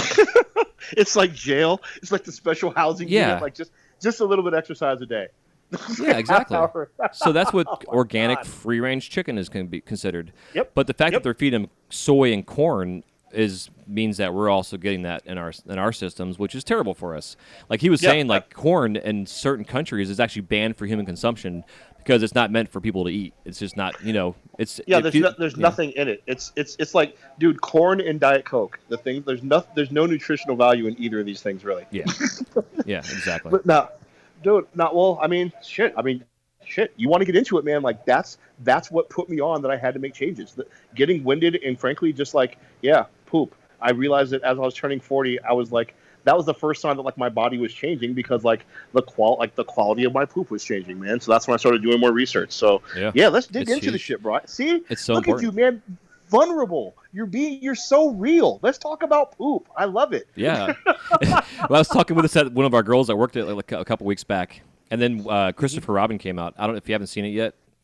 Dude, it's amazing film. Is it good? Oh, it's so good. It's got so much like I love Winnie the Pooh in general, like just from my childhood, my dad, and like a lot of underlying things with it. But we're like, we're talking about poop. We're talking about quote unquote poo. But once we see this movie, we're gonna be talking about poo even more, kind of thing. Just like laughing about it. But no, dude, the movie just kind of a whole completely sidetracked note. Is it's basically Christopher Robin as an adult, and he's kind of like, as we get older and we get caught up in our life and our business and get busy, we forget how to fucking live and have fun. And just be yourself and be a kid. And in the Winnie the Pooh story, there's like the heffalumps, which are like these, imaginary elephanty kind of scary things that all the characters in the story of 100 Acre Wood are all scared of. And in this film, the heffalumps they refer to as these soul-sucking entities, which in all honesty could be your job, it could be your relationship, it could be whatever you're in. And if you're just so wrapped up in that shit, you tend to lose who the fuck it is that you are, And that was to me, that was like the underlying theme of this whole film. And eventually, obviously, Christopher Robin comes out of it and remembers his childhood and whatever. But it really made me think about, kind of summarizing where I am now. Again, getting rid of all this shit out of my life. And here I am now feeling like I'm back to my young brain, heart self. But I'm also now almost 42, so I'm also maturing in my brain state. Okay, time to be a man. But when I'm in this situation, I could be a little boy. Man over here, boy over here. We're and then learn how to also like make both of those things kind of work together. So so no, 100%. It's so important, so important. But yeah, man. So it's interesting listening to all this health talk because it's like my son. He was C-section, and they're even saying like babies that are C-section or more susceptible to gain weight because if you don't go out the vaginal cavity in a sense, you don't get. They actually. Inhale or eat a little bit of their own fecal matter as they're coming out of the womb. So they actually get that. They eat their poop. So they get that bacteria. Okay. That's what starts their bacteria in their stomach. So if they're C-section, they don't get that. So they don't get that bacteria, which then can lead to gut issues and then potential weight gain and weight loss. It's so crazy, man. Wow. Like, how our body works. Yeah, it's something I never knew about. And this is all this new... Yeah, that's correct. Research. No, like when you say it, you're like, okay, that makes sense, and then it's like, oh, I never thought of that. Like, yeah, because my son, like, he's 11 now, and he's a husky little boy. I was husky when I was a kid, but he's really husky. So, I mean, him and his mom and I, we're all talking about, his diet and exercise, and him getting out and doing things and paying attention to that. But also, he maybe just can't help himself because of how he was birthed. Yeah, just the way his gut works. It's crazy. Oh man. Yeah, we are old, but I enjoy it. I'm thankful to be this old. I'm so thankful, bro. Like I'm on one hand, I'm like, God, I'm old, but I'm really loving it. I know, dude. Like there's days where I'm at work and like these little 18, 19-year-old like super cute little chicks walk through the store, and I'm like, God, what I wouldn't do to be 18. And then I stop myself halfway. I'm like, fuck all that shit. I'm glad I'm almost 42. Dude, dude. Like I don't want to. I won't get too far into like dating and like marriage and stuff, man. But like yeah, man. So at the shop, I'm married. I'm the only one that's married. A couple of you guys have like girlfriends. A couple of guys are on Tinder. Like I'm not gonna drop his name, Bentown. But now when he first started working with me, man, like he was single and he was out there like as it were like in the dating life. And so my homie, he's like 38, a little younger than me, but like about the same age, man. Been on the torch 15 years. Did a lot of proto work for Crush back in the days. So like just like-minded. And like I'm sitting here and I'm like every day I would come in or like every other day and there'd be like it's like a new girl like at the shop just like kind of hanging out talking about glass and I'm like we're never this busy because like we have a storefront but we have a storefront on like a very very very slow street so like we don't really rely on that. It's just open just to be open when people come by and it took me a while to figure out. I was like, oh, he's on Tinder dates. he's interviewing right now. This is a process. Hilarious. And sure enough, dude, I asked him, and like, every day, like he'd bump, like, swipe right or swipe left. I don't know how it works. I don't know. Whatever way he was swiping to, like, yeah, he was, meeting new people, and I'm like, at first it seemed foreign to me, and then I'm like, man, I'm mad busy. If I were single right now, this would be the only. I think this is how I'd have to meet people, because I don't, like, how else the fuck would I do it? So, yeah, it's interesting kind of watching the perspective, man, because like just being an old married dude that's like overly worried about like both my poop and the quality of my family's poop is not where my shop guys are at. They're in a drastically different place. Yeah, completely. So to see those two things together, I'm just like, yeah, let's just blow glass, guys. Like it's a very pure, potent studio because all we do is work. Because before it was me and Jillian, or like me or somebody else I've known like years and years. I've got two guys I've only known like 4 months, but like I've followed their work for years, and like, yeah, we pretty much just stay focused on work because I'm so old I don't have anything in common. It's great. Yeah, that's so funny. Yeah, it's so true. The modern days.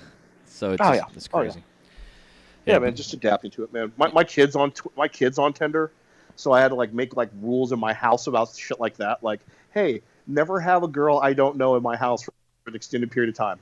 Please, you're an adult now. These aren't like teenage girls where I can like go beat up their fathers. These are like adult women. Please stop that. Yeah, exactly. So, but anyways, I digress. Amazing. Yeah, man. So one more thing I wanted to say about the fitness thing. I know myself. Like I was in the same boat. Like I'm going upstairs and I'm like, why am I winded for?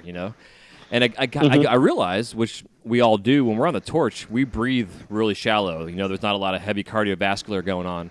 And I think a lot of our issues is the fact that we spend so much time behind the torch that we're not really breathing heavy in and out, in and out, in and out. So we need that cardiovascular exercise, which is where the jump rope came in so well for me because it really got my cardio going, but also like helped my shoulders and a lot of other things. But I recommend. Are you still doing it? Are you still doing the jump rope? No, not as much. I haven't actually. I've jumped rope maybe 3 times in the last year, honestly. But I still walk. I still get like 30,000 steps in every couple of days. I'm still staying active.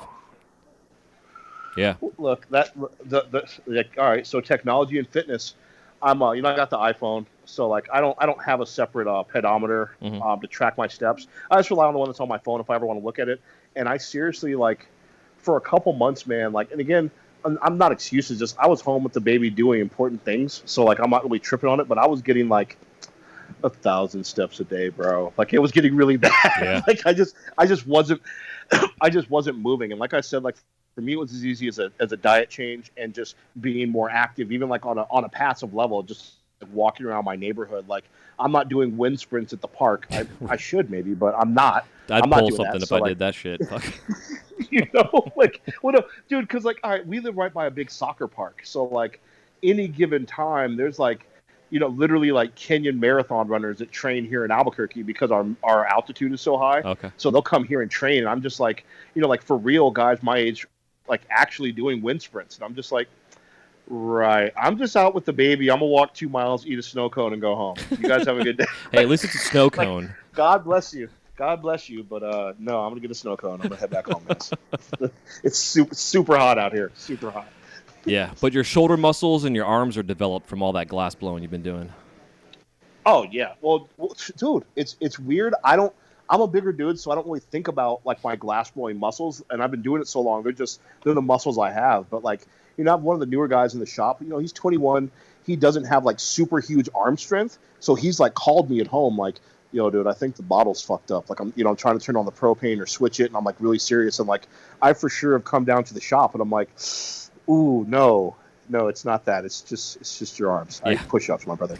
Push-ups, my brother. Like there's basics you got to be able to do. I mean, like, this kid wants to tear down huge recyclers. I'm like, if you can't hold a stick 44x4 and tear it in half, like you got to be ready for the weight, man. There really are certain muscles in the arms and shoulders that are like just crucial. Even like when I'm pulling cane, I can like feel like the ligaments and the muscle memory that I have are just, it's so crucial. And so, yeah, certain amount of fitness is needed just for the job. It sucks to say it because it's a very sedentary job, but no, I agree. Yeah, and yoga, dude. Like I'm gonna start. I keep saying I'm gonna start, but I'm literally starting yoga tomorrow morning when I get up first thing.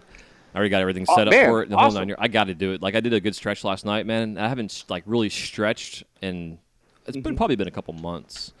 and it just I felt like every joint in my body just popping and stretching, and it feels so good, because like the figment that I make, his body alone is 7 inches of 1-inch diameter rod, so it's a big fucking mass of glass. Wow. Right, and wow. I'm condensing that down big just solid. for it's crazy, right? So sorry, my arm started like feeling that. Oh, dude, my hand hurts right now just thinking about it. But what it made me realize, like doing this bigger shit, is like the larger weight you have to have a bigger punty in your hand. Like trying to use a big piece of glass and having like a 6 mil rod diameter glass. It kills your tendons in your hands. It makes your like my thumb and everything. If I use a smaller diameter punty, I'm done for the day. Like my hands just kill me just because I know that I need to have a bigger grip, better strength grip, what I'm doing. Yep. Well, and I think a lot of what's saved me over the years as far as like body maintenance and flame working, man, is just having a big diversity, because any given day, like, I might make beads on the manual for 3 days, which is like fine motor control, and then move up to like doing like cups out of like 60 by 9. And so I feel like I've always credited that as kind of keeping my arms and hands in shape. Because I feel like if I had to do any one thing for like a long period of time, that's when I start to have pains. When I'm doing like a long run of champagne flutes over like 6 days, it's like my muscles are like, do something different. This sucks. You know what I mean? So I'm working through that too, man.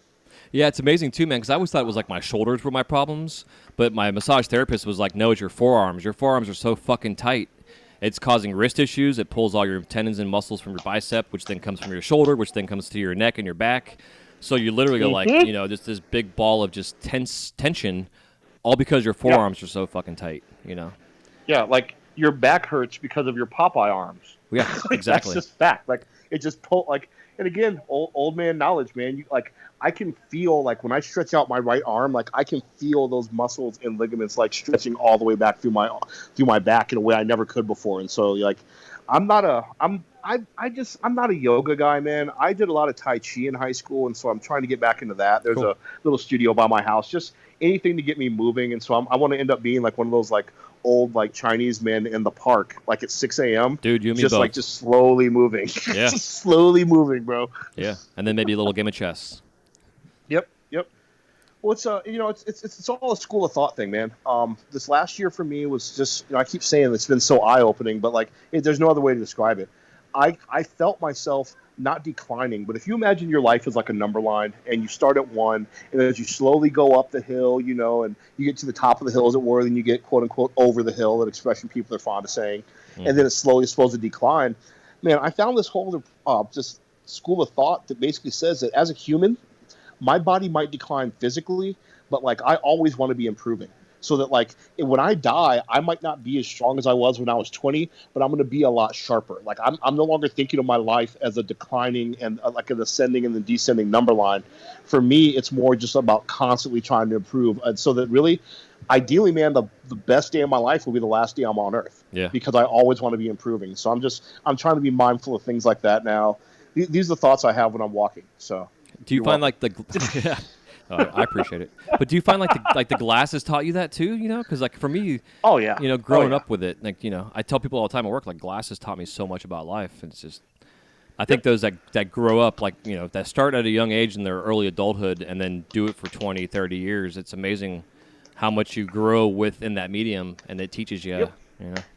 Yep. Well, look, man, I admit my bias as a cup maker, because I, of course, think that cups are singly the most important thing to ever be made out of glass, but only because of the process. I learned a lot working with Roger Paramore the last few years. Like, that dude started blowing glass in Florida when he was 8. Like so already he was like decades ahead of me, like before I even started, as it were.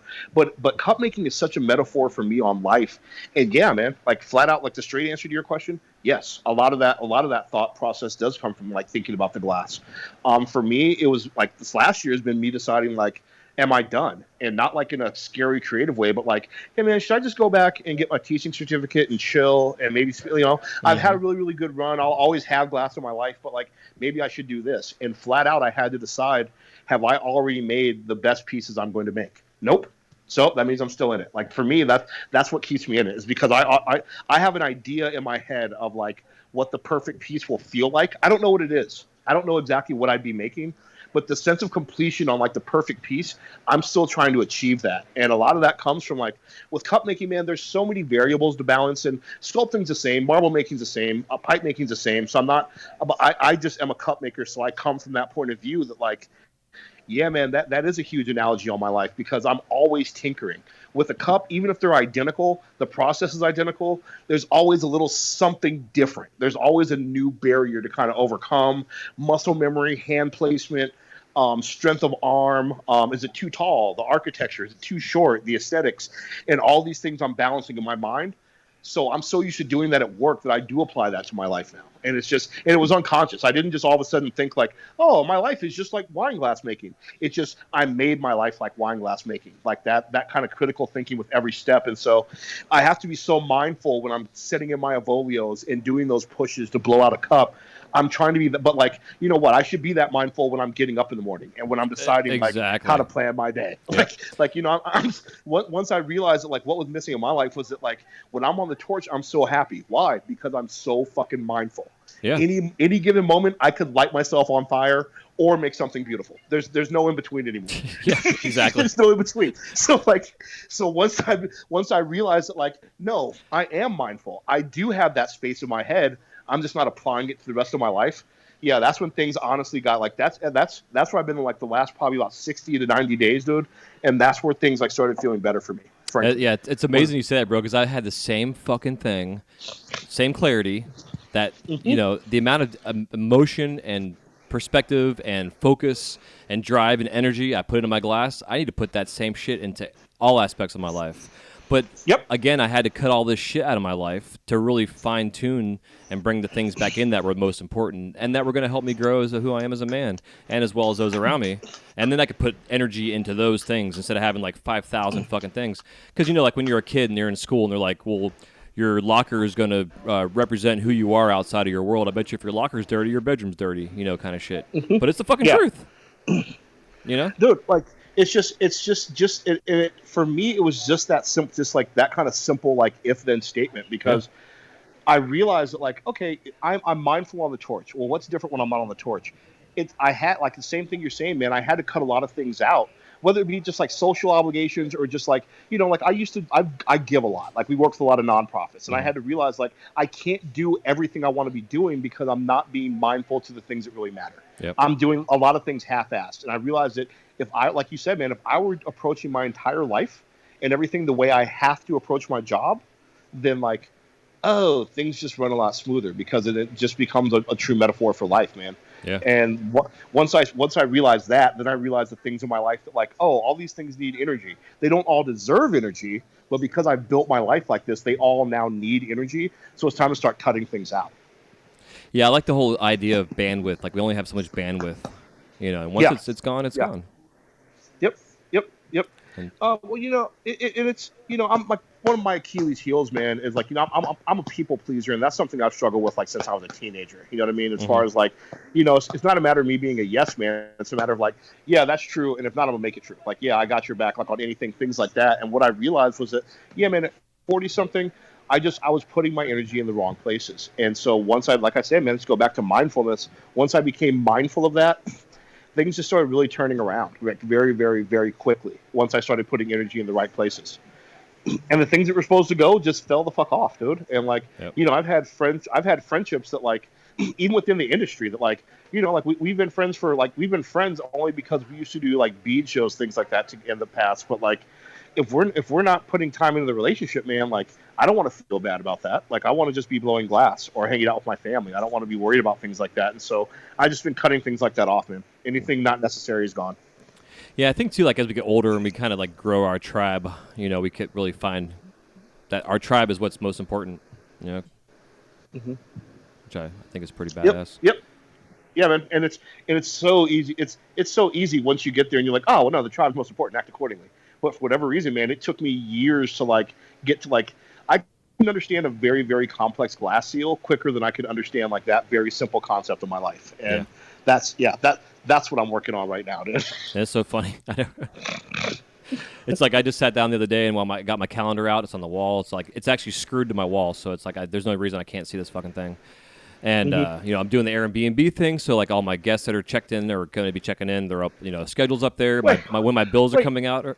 Yeah. wait. Pause. Hold Yep. on. Sorry. Yep. Pause. Yep. You're doing Airbnb too? Yeah. God, you do. Man, you are on it. You are living your best life right now, bro. You sounds like good use of energy. Continue on, please. Yeah. Sorry to Well, interrupt you. oh no, it's okay. That's what I was saying earlier. Yeah, man. I've been my roommate got engaged and moved in with her fiance. So like the way the house is set up, it's like we have 2 bathrooms that have baths in them, or full bathrooms and bedrooms.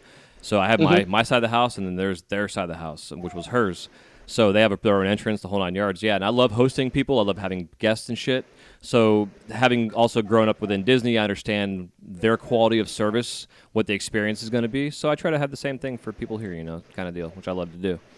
But that being said, I had to get organized. So I got organized with my Airbnb shit. But as I've always done, I'm the worst person. I'll go buy a fucking book planner, get all organized and shit, and then forget that I had the fucking planner and even look at the damn thing. So like my calendar's on my wall. Everything's filled out when my bills are coming out, when bills are due, paychecks are coming in, blah blah blah. Now I got to get my brain in the routine of actually looking at this fucking thing. Every morning I get up. I need to go get my cup of coffee and go look at my calendar. What's coming out for that day? Who's coming in? Blah blah blah. Those little kind of things to me at almost 42, I'm just now starting to implement in my life, which is better late than never, but Yeah. fuck. Yeah, man. I mean, well, that's the thing is I don't know if I had the mental clarity to do it before. Exactly. The better late than never is a serious, like, it's a real ass kicker, because a lot of these, for me at least, they're simple concepts. Like they might be hard to implement, but like they're not difficult to grasp. And I was treating them like they were like the great myth of the world. Like I couldn't puzzle my way through it. And it's like, oh no, cut out all the variables and bullshit of my life and only put mindful energy into things that matter. Oh, okay. But like, for whatever reason, I just wasn't able to see it before. And so I'm just thankful to have made it far enough to be able to see that, so I can be mad that I didn't do it before, I guess. I don't know. Well, because like I know for myself personally, like trying to define what I want to have in life that I would consider to be quote unquote successful. You know what I mean? Like for the longest time, I wanted to have the big house and the nice car and blah blah blah. But now, to me, like where I am right now in life, I feel really successful. I may not have a shit ton of money, but I'm living the life that I have wanted to live for a long time. There's still some things I want to start implementing in it, like go surfing like once a month or go travel a little bit, whatever. That's going to take me time to focus on my finances, to have money saved so I can go do that kind of shit. But, like I was always on this, like, okay, striving for the next thing that's going to be successful. So I was always just focused on all these projects, things I want to build and grow and do. And what it turned out to be is none of that shit was getting done because I was so busy having all these fucking ideas. And I was implementing a lot of them, but the ones I was implementing were the wrong ones.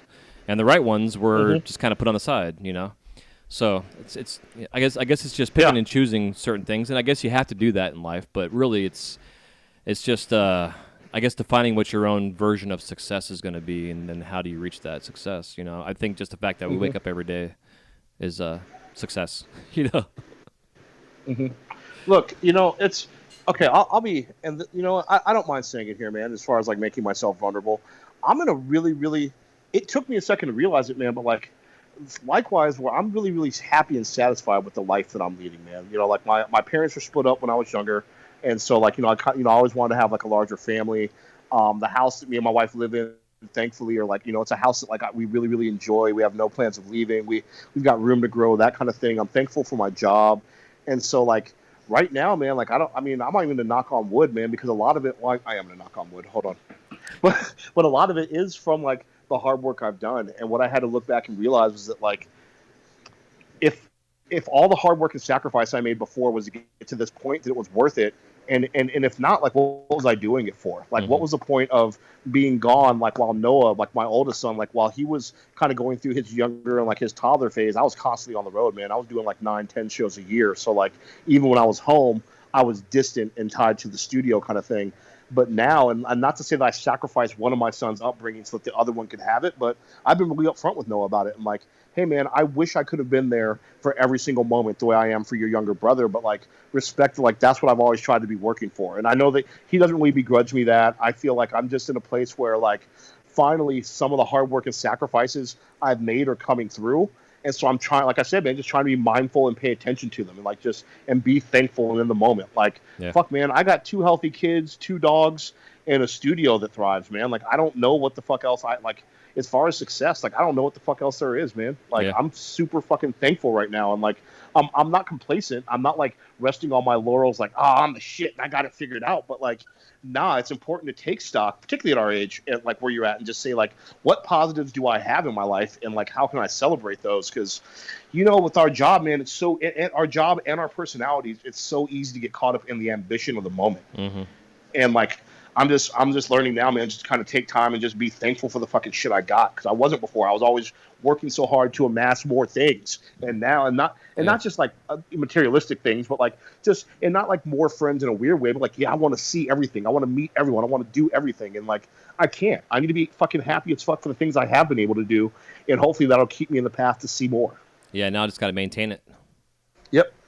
Yeah, dude. But I don't. But you know, again, it goes back to that whole like, I definitely don't have it all figured out.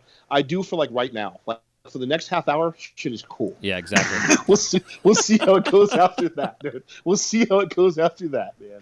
Yeah, you know, it's, and for me now, like what my perspective, I guess, you know, and you're asking me earlier about, you know, what my next, say, year is going to be like, and I think the ultimately is if you can have clearly set defined goals, that this is exactly what the fuck it is I want, and then you got to figure out how to get to that point, you know. And you got to do whatever it takes, and let everybody in your life, and you got to communicate to people in your life, okay, this is the goal I'm reaching towards, and if you're going to be in my way, then either get the fuck out of my way or help. But either way, this is the direction I'm going right now, no matter what it is, you know, whatever it could be, you know, buying a new car or whatever. So, yeah, it's just that's where I'm at now. So like I got to write my goals down, and some of them I'm not even sure what they are. I have ideas. But you really don't know what the fuck it is until you put it on paper and get a really good perspective on paper of everything that you see in front of you. Dude, it's just, and again, man, like and hopefully there's gonna be a listener listening to this. Like, this sounds really simple. No, it sounds so simple. You just have to like get to the headspace for like you can make those decisions, man. Like decide what really matters to you, and like, you know, just going back to what I said before, I don't know that like I couldn't have made this decision in my 20s. I didn't have like, I don't have the life I had now back in my early 30s, because I wasn't mindful of what I really, really needed. I was still searching for that. And like, God bless the people who can find that early in life, and thank God like we both found glass early on, because I know that's been a cornerstone, like just getting through everything for me, man. And I don't know what I would do. Like, well, you know, I think for us, both of us, it's also being able to admit that you're not mature enough in certain areas of your life to do something, or you're not ready for it. You know, for example, within my company I work for, our general manager, he'll probably be with us for maybe another 5 to 10 years, maybe.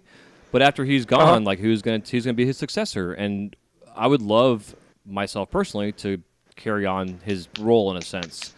And I know right now, like him and I have actually talked about it too, and I've talked about it within the company. Like, what happens if he pulls out of the parking lot today and is hit and killed in a car accident? Like, is our company going to fall apart? Because this guy's a big cog in the wheel of our company, and you know, it's something that they had to think about. But that being said, I'm sure he hasn't approached me about it because he sees me. I come to work some days, I'm not fully clean shaven. Like, there's certain things we have to do in terms of the look that we have to have. And being my personality, like for me to follow rules is I can follow some rules, and some of them it's like, you know, kind of difficult. But it's also a maturity level thing. And I know right now in my life, I'm not ready in a maturity level to even be asked or even bring upon that to myself. You know what I mean? Yeah, but at least you're conscious of it, though. Right, you're exactly. Conscious of it. And like that's you have a well, I don't know if there's necessarily a plan, but like you have a direction. At least you're conscious of that. You're not like, why isn't this working? You're like, this isn't working because, and that's a better place to be in. Yeah, and the only reason I got that, dude, is because I cut all that shit out of my life, and I'm pretty clear on a lot of stuff, you know. Going back to that whole thing. So it's, you know, we can all say we have our shit together and we're the most mature person on earth, but I don't think we ever will be. Look, like I said, man, shit's cool for like another 28 minutes. We'll see what's Exactly. I take things in small bites, brother. Yes. Yes, me too. Man. Yeah, so I'm like, you know, in terms of your stuff, so where are you heading? Like, you know, with your glass, are you going to try to get your lines going, or? Oh, me? Oh, yeah. Okay. Okay, here's what I'm gonna do. I'm gonna get through the holiday season, which is like the key thing for me to be doing. Mm-hmm. Um, I have always had a up here. You know what? 2 years ago we were talking, so let's talk again briefly. Yeah. The Jones at Home collection has been a lot of fun. I've put out a literally hundreds of glasses around the country, man, and I'm so thankful to be in people's homes and just so that will never go anywhere. Like I said, I got my buddy Kale who works at the studio, and he can finally make a cup without a wobbly lip. So Nice. he's helped me out a little bit with some of the production stuff there. Um, man, I've done memorial pieces in the past. The first one I did was for my son's mother, and I remember like just again the usual, man, just crying and tears streaming down my face and getting through the process. We had a situation about a month ago where my son's grandmother passed away, and so I find myself at the funeral home dealing with some family stuff, and like I'd never priced it, man. So I start looking through memorial glass and things like that. Like there's a couple different websites that are pretty prevalent that all the funeral homes, I guess, like nationwide work with. And I frankly started looking at these price points, man, and not that like I deliberately am like, oh, they don't deserve the money they're making, Dude, but like right? I'm looking at it and I'm like, you know what, man, I'm not a layperson. Like I know what it takes to actually make this and to put this together. And so I'm going to transition, man, in January into like I already have the name. I'm not going to buzz market it here just yet, but it's we're going to start doing a lot more memorial glass, but only because it's something that has always been prevalent in my life.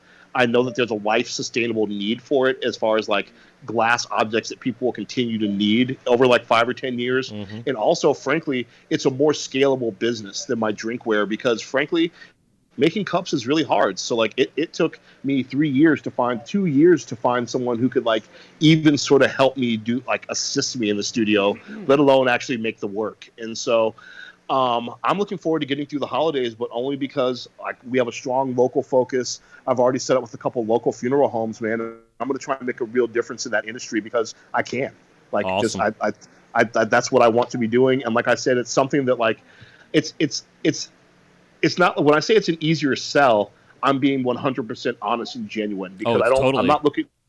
I'm not looking forward to like profit off people's pain. But like, fuck it, Jason, I'll tell you, dude. There's a company right now that are selling a small implosion, and all they're doing is taking a Chinese color, stamping it on the back with some ashes, stamping frit on the back, pulling the loop up and over, and I'll tell you that they're $275 retail, man, and they're getting it. And like, do I begrudge them every single dollar they're getting? No, but like, I'm a flame worker, so when I see things like that, and I also see like just I've had people come to me at the studio like, hey man, like so and so just passed away. My boyfriend, husband, wife, fill in the blank, just passed away. Can you help me? And they're at such a point of vulnerability that, like, as a shark salesman, I could probably charge them whatever I want, man. But like, frankly, the two industries that I think need the most regulation on the glass side are weddings and funerals. And I already handled weddings with my champagne flutes, and like, yeah, man, this is something I think that can make a lasting difference in people's lives. That like isn't like super gimmicky. That like I can sit down with someone, whether it be on Skype or video chat or in person, and say, no, I've been there. I do understand. This is more than just a profit center for me. I get that loss and wanting to commemorate it. So. Yeah. That's the biggest news for me, man. Is that it's something that I can slow down and do and not be as worried, if that makes sense. Yeah, totally. Like I'll still continue all my other product lines, and I'll still put out cups, as I need to, and that kind of thing. Like nothing's going anywhere. But as far as like my focus for the next few years, I mean, I did cups for the last few years, man. It was really good. It was really good to me. I'm going to spend a bit more time getting back to my roots as far as pendants and things because there's a need for it, man. People are straight up just getting gouged. And I try not to touch on like price disparity in the glass industry and how much things should cost. But like, hey, hear my voice. No one should have to go through a death and then have to spend fucking $250 for a small implosion just to commemorate ridiculous. their cousin's passing. I agree. That's crazy. That's crazy. I charge I charge $75 for a pendant. Yep. Yeah, dude. Like that. See, that's fair because look, what we are like. Okay, one, I am processing human remains. There is a certain amount of like just both decorum and process that I had to build to do that safely and with respect. And so like there is a cost for that. But like, fuck, dude. I mean, like I watched a family order 6 of these pendants, and it took everything for me not to be like, don't go to the car and get a business card. Don't go to the car and get a business card. This is foul. You're in a funeral home. Don't do this, Jones. but like I really, so that led me to do a bunch of research, and like there's certain things like, if I take in remains from across the country, they have to be priority overnight.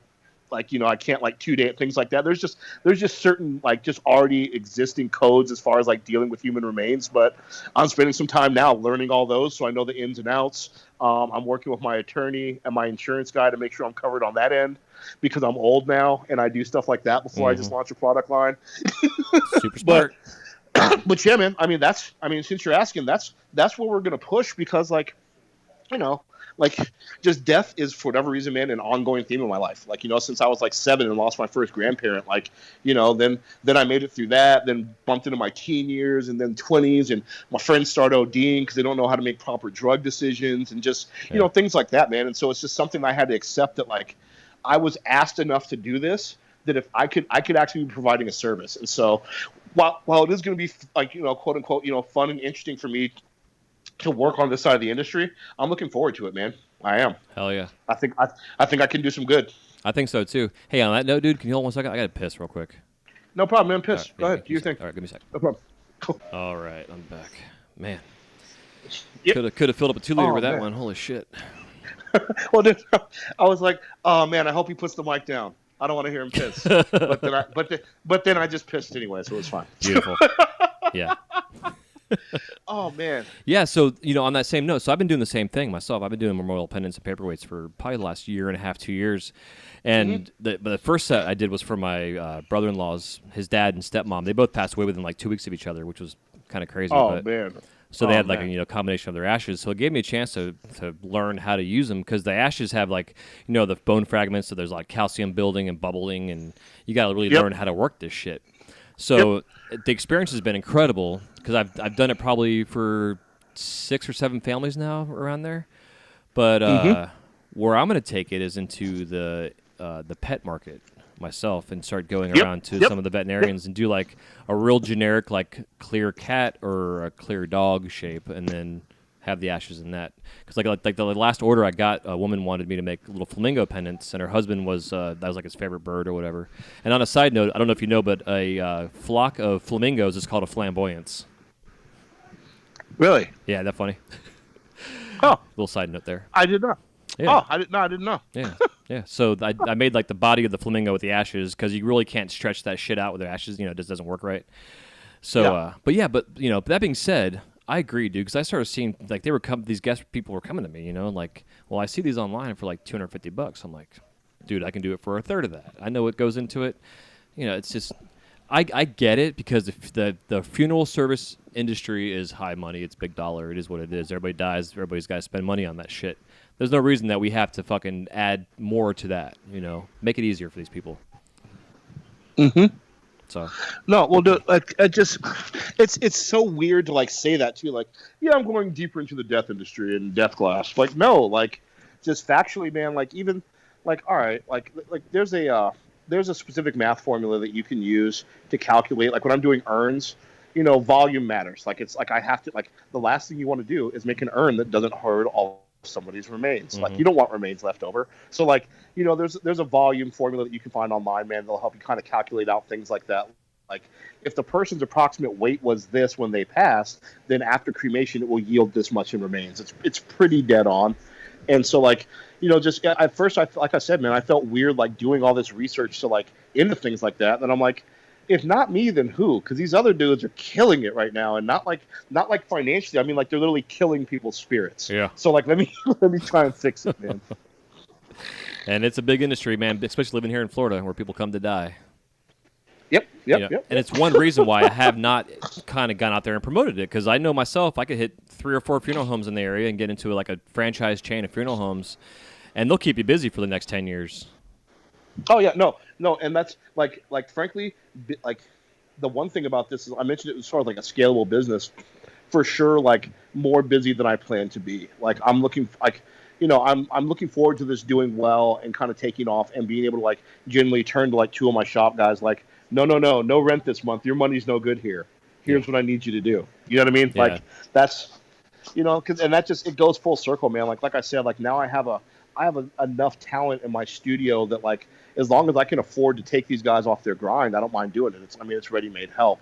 It's just making sure that financially it's feasible for everybody. So Yeah, it's killer, man. trying to That's balance. smart. Yeah, man. So that's about it, dude. Like I don't know, like Henry is. So I'm back 3 days a week in the studio, which is huge. Like I work Monday, Tuesday, Wednesdays. I try and go in like on the weekends, like in the morning, and that kind of thing. Just mostly to check the mail and like if I need to knock out a custom that came in or something like that. But I'm dedicated Monday, Tuesday, Wednesday, nice 8-hour shifts. God bless grandparents. Thank you to my mother-in-law and father-in-law. You're wonderful people. Um, so that's been feeling really good, man, and just trying to get back to it, man. You happen to catch me. The 200th episode caught me at a point of just personal mindfulness and introspection, and just looking forward to getting back to it, man. So I'm thankful to be energized. This is good. Yeah, and I think this year in particular has been like that for a lot of people. Like Yeah. even just guests I've had on, like having Lacey on here, Laceface. She was in the same kind of boat. And it's interesting to see that all across the country in our industry, a lot of us at our time period in our life in this glass world we live in are going through a lot of the same experiences. I think it's all good. It's all positive growth. It's just all as we grow closer to enlightenment, I guess, or whatever we want to call it. Yep. Clarity. Moment of clarity. Oh man. But yeah, dude, let's see. I'm trying to think of anything else coming up. Like, oh man, I am teaching a class. I'm getting back on the road in November. Nice. I've been home for about a year, which is like whenever I say that, it sounds so dumb. Like, well, where the fuck else have you been? But it's like, no, like I'm never home. Like I'm never home for this long a period. This is the longest I've been home in like 12 years. So I'm looking forward. My wife and I are looking forward to me being back on the road a little bit. But yeah, man, I'm gonna link up with Veda Bickley, Lyric Glass, on Instagram, man, and she's an amazing sculptor. We're old school buddies from the Tucson bead circuit like 15 years ago, man. So we've known each other a long time, and she's never really taught a class like this before. So we're literally going to teach a class on how to play nicely with others in the sandbox. We're going through like the collab process, like how to work with a new artist in, because like we're homies, but like we've never worked together before, so like balancing expectations and glass skill, things like that. So that's coming up November 2, 3, and 4 at Virtue Flameworks, and it's like that coming up, and I don't know, man, just trying to get back into the groove after a year off. That's it. Hell yeah. So something I've wanted to ask a lot of artists who teach, when it comes to teaching classes, like are you reaching out to say the studios to teach classes, or are they coming to you saying, hey, we have an idea? I've been doing it long enough, and I'm thankful enough to have a teaching reputation such that studios who want to book me will usually message me like, hey, would you want to teach a class here? Then I say yes, and then I say, hey, I have like 4 or 5 classes I've taught in the past. Why don't I send these to you, and we can pick one of these, or we can tailor build something for you. Typically, now I get booked for beginner flame working, or specifically soft glass bead makers or soft glass artisans who want to try boro. Search me out, because that's a unique niche market I kind of started hitting on about 4 years ago. Right. Where I'm like, hey, you've been a bead maker your entire life, but like you want to make other things. Fuck with me, I got you. And that's so we fly bead makers in and out of Albuquerque on a pretty regular basis. Virtue Flameworks, I mean that's my studio away from home. That's my sister studio. So basically, if I need to leave my house, I will call Amy Glick, like, Amy, do you have any time in the teaching schedule? And matter of fact, I hit her up like, hey, I would like to teach a class before the end of the year, just to keep myself in the game, like just to keep my chops up, as it were. And so she was like, yeah, let's put something together in November. I had been talking to Veda Bickley since back in May at the Flame Fest, and I was like, hey, let's maybe do something. And she's in Baltimore, so that was a no-brainer. And so, yeah, man, it just kind of came together. Now, if you're looking at getting into teaching, I would say kind of go about the same way. For an artist who's looking to put themselves out there like that, there's maybe about a dozen really good teaching studios from Alaska to Florida and all places in between. Put together a couple class prospectuses and just email. Just like, hey, my name is, this is what I do, this is my Instagram, or however you want to put your social media out there. And yeah, man, because there's plenty of teaching studios that are opening, looking for people that will teach. Awesome. Yeah, that's kind of like my next phase, really, like I was saying with the video work and stuff, but to get out there and to start teaching. Yep. Dude, one, I will tell you now, like on the air, and we can talk about this whenever. But if you ever want to come out this way, man, we'll fill a class quick. Dude, Like, name the well, time I and date just and place, and I'll get time off work and buy a fucking plane ticket. boom. Tell you what, man. I'll like literally let's talk. Like let's stay in the vein, man. I'll talk to you Yeah. off air about that. But Yeah. I'd love to have you out here just because you don't do any of the things that I really do. So like as far as like just it's most of the people here, if they want to take a class from me, they kind of already have. And so I'm looking for other teachers to come in. Like Roger Paramore's kind of made his way out here a number of times. And we have a really really good student base of like just kids that are super hungry. We're right in lines where people from Arizona and Colorado and Texas will come in. So yeah, dude, I'd love to get you out here. So shit, you want to teach? Haha, let's do that. Dude, I'm all about it. Yeah, because that's my heart and soul, man. That's why I love my job so much, and what I do is just the teaching aspect of it. Well, just like I think you do really well at my studio. Also, here's the downside of my studio. I don't know if you remember your very first day at work, and I don't know what kind of flame worker you were before you got there. But like, I have a brand new guy starting next week named Ricardo, and like, he has had like a basic intro class. But I have an open studio. So like I said, we're on a storefront.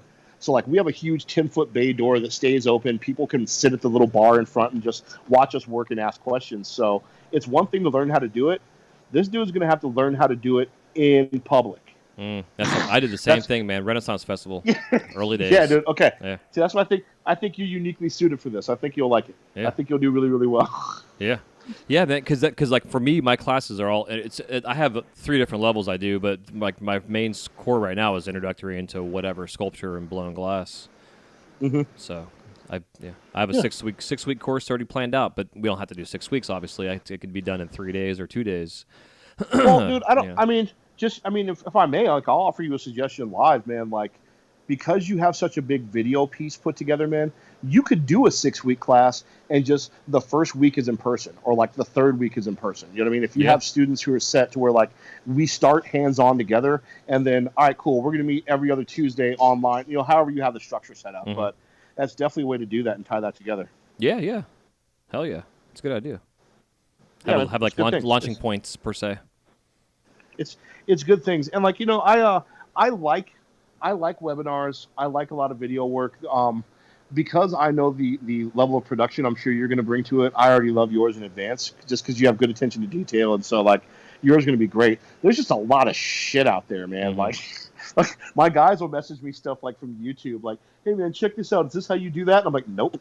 Yeah. And like, okay, maybe that's how he got it done, but I'll see you tomorrow and I'll just walk you through it. That kind of thing. Yeah, exactly. Like, it's just yeah, there's a lot of you know what? There's not a lot of bullshit. There's a lot of inefficiency, I think, online, where like people are getting it done, but like not as well as it could be, like not as quick as it could be, not as efficient. So I want to tighten that up a little bit. Yeah, well, that's what my class is all about. It's the basic fundamentals from day one, so that way you get a good foundation from day one. Because, man, I know you're the same boat as me, dude. I made so many fucking stupid mistakes and bad habits and stuff that I carried on for 5, 6, 10 years. That I had to learn how to change because nobody showed me differently. But efficiency is key. Well, dude. Well, and that's the thing, man. Like, and I have a decent, I think I have a pretty good industry reputation. And I bring that in when I'm teaching because I teach so many beginner and intermediate shit that I always assume that whoever I'm teaching is for sure going to take another class with someone else like after that. And I want them to be able to go in that class and like have the next instructor not mad at me. Like if someone walks into your classroom and they're like, "Yo, I had a class with Jones. I want you to take like a sigh of relief." Like this person is probably not going to set themselves on fire. Yes. You know what I mean? Like and that's how I approach it, man. It's just an ongoing thing where I'm just trying to be polite both to my students and to future instructors. Because damn, there's a lot of inefficiency out there. Yeah, man. That's why the very first thing I teach is a hot glass and cold glass look the same, and assume everything is hot always. That way, people aren't fucking their shit up. Yep. No. Well, yeah. No. Like we cover gas safety first, then just basically, just move into like which of these is hot. You don't know. Yep. Exactly. Did you know a clear piece of glass that's been on my desk and a clear piece of glass that's 1,000 degrees in the kiln look exactly the same? Because they do. And they feel completely different. Yep. Oh, 100%. Trust me, man. I know. Exactly. Oh, dude. So I mean, man, so wrap, man, just with episode 200, man. I mean, is Yeah. there anything else you want to say to the people? Like you've managed to cover most of my questions just in conversation. I figured you would anyway, but like, I mean, just I know beyond like just the gratitude, man. Like I just want to say again, like what a great resource this is for everybody. Like while we're recording this, I'm over on Torch Talk, like episode 200 recording now, and just the feedback that you get, man, is just amazing. So I just. Yeah, dude. Thank you for letting me be part of it. Oh yeah, man, absolutely. I mean, you're the foundation for kicking me off to make me comfortable doing this. I mean, honestly. Man, well, I'm happy to hear that, man. I just, I try and make people comfortable. I try and make people chill. But you're natural at it, man. And like, just, I will say my favorite episodes again, besides the ones that I'm on, of course. Mm-hmm. I love Micro's episode. The JD Maplesons were amazing. And the Coil, because the Coil was the first one I listened to after I recorded, where I was like, let me see what we got popping off here. And just, you give artists a space to be themselves and to be the creative weirdos that we are in a very, very safe space. So it's easy to talk to you. Cool. If you're an artist thinking about doing the show, get off the fence. Holler at Jason, because it really does make it easy, man. Yeah, that's what I try to tell people. It's just like, you'll forget you're being recorded. It's a casual, just normal conversation. Yep. Like, I mean, I'll be honest. Like right now, like since in like the last few seconds, I've come downstairs to the lower part of my house, doing a little bit of straightening up because my teenager is drifting off to sleep. I will tell you in advance that the baby might yell, but I don't think he's going to. He's being pretty chill today. But it is all good. But yeah, man, I just. It's a good thing here, man. And I don't really look. I don't know if you have a lot of competition in the space or how that even works, but like you've really put forth a really, really good product, man. So congratulations on that. Yeah, thank you. Yeah, man. I mean, I thank you and everybody who's listening right now, or downloaded the show or episode, or responded or feedback. I mean, everything. It just keeps me going. I mean, if I had one person listening to this show, I would still do it just because I enjoy it. Yeah. But the reality is, it's a blessing and an honor to have a voice in the community. And it's funny because, like, doing this, I still, in the back of my mind, I guess, I don't know if it's a confidence thing. I don't know. Some people say I'm too humble about shit, but it's like I forget that I have a voice out in the world of glass, in this huge world that we have, and that I'm quote unquote, known. I'm not going to say I'm famous, but I'm known in the industry. And hopefully I'm known not only for the show but for my work as well. Like I want both sides to speak for who I am, and hopefully it's a good reputation. Well, yeah, man, and like in your mind, there's a separation, but like in most people, there's not, man. Like you are your work even when you're recording, and like I mean, just because like, dude, you fucking work at Disney? Are you kidding me? Like your work is top notch already, anyway. Like and like I know you know that, but it's good to hear it just from a peer I know, dude. Like. You already have like one of like literally like for me, if I had to flip my life and pick a job blowing glass, I would either do what you're doing, sweep Mike Sousa's floors, or brush up on my furnace chops and like go work for Carnival Cruise Lines for a few years. You know what I mean? Like these are like the three jobs that I would want to do. So like you're already hitting that, man. And so the fact that like you're able to do all that and still be able to share it with us is amazing. Yeah, thanks, man. I appreciate that. Kind of a funny side note, and I hope this doesn't come across as racist because I'm not trying to be. This is like a true thing. But I get. Is this? Are you about to Klansplain something? No, I might. But I get people from all over the world, that come into our stores, whether they speak English or not. And I find like the Spanish folks that come in, they say congratulations to me a lot. Like in terms of that's how they say that they appreciate what I do is by saying congratulations. Which at first I was kind of like, huh? And then I realized that's like they're saying thank you for what you do, Yes. Yeah. And then I had this Indian family the other day from India, and they didn't speak a lick of English. But the dad of the group, I was like, if you have any questions, I'll let me know. And he looks at me, and he kind of gave me that like that look of disbelief because he couldn't believe what I was doing, and all he said was "brudda," as loud as he possibly fucking could, dude.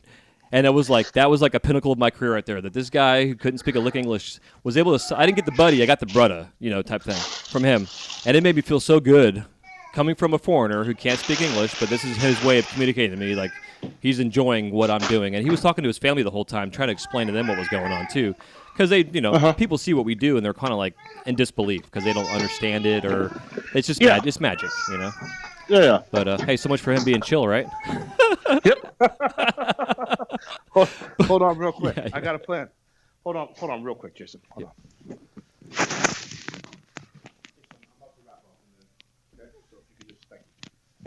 Sorry, I had to give instructions to the older one on how to deal with the younger one. Yep. And all I'm good. going back up. I'm going back upstairs. Yeah, we're about to wrap this up, anyways. But Oh yeah, no, man. no, you're fine, Yeah, man. but that was funny, you know. It was, and then, like I said, I'm not trying to be racist sounding here, but it was just, to me, it was just a cool No. thing, you know, just having that experience. No, dude. Well, that's the thing. Like, let me. Sorry, my baby yelled at that exact moment, man. But like, really, let me touch on that for a minute because like that spirit of just like, yo, I don't speak your language, but we're going to communicate. And what he communicated with just that loud, brother, like that's huge. Again, that's one of those magical moments, man. Going back to what we were talking to, where it's just like, you can't explain that to someone else unless they're a maker or they're in the life where it's like, no, seriously, I was working. The dude doesn't even speak English. He came up to me. He said these things, and it's like, yeah, and okay. Never mind, you don't get it. Like that's like Right. That's huge. Like that's amazing. Like that, like that's part of why I get the fuck up and do this, man. Like It is not an easy job. I tell people this constantly. Like the hardest thing I do all day long is convince other people that it's really, really easy to do this.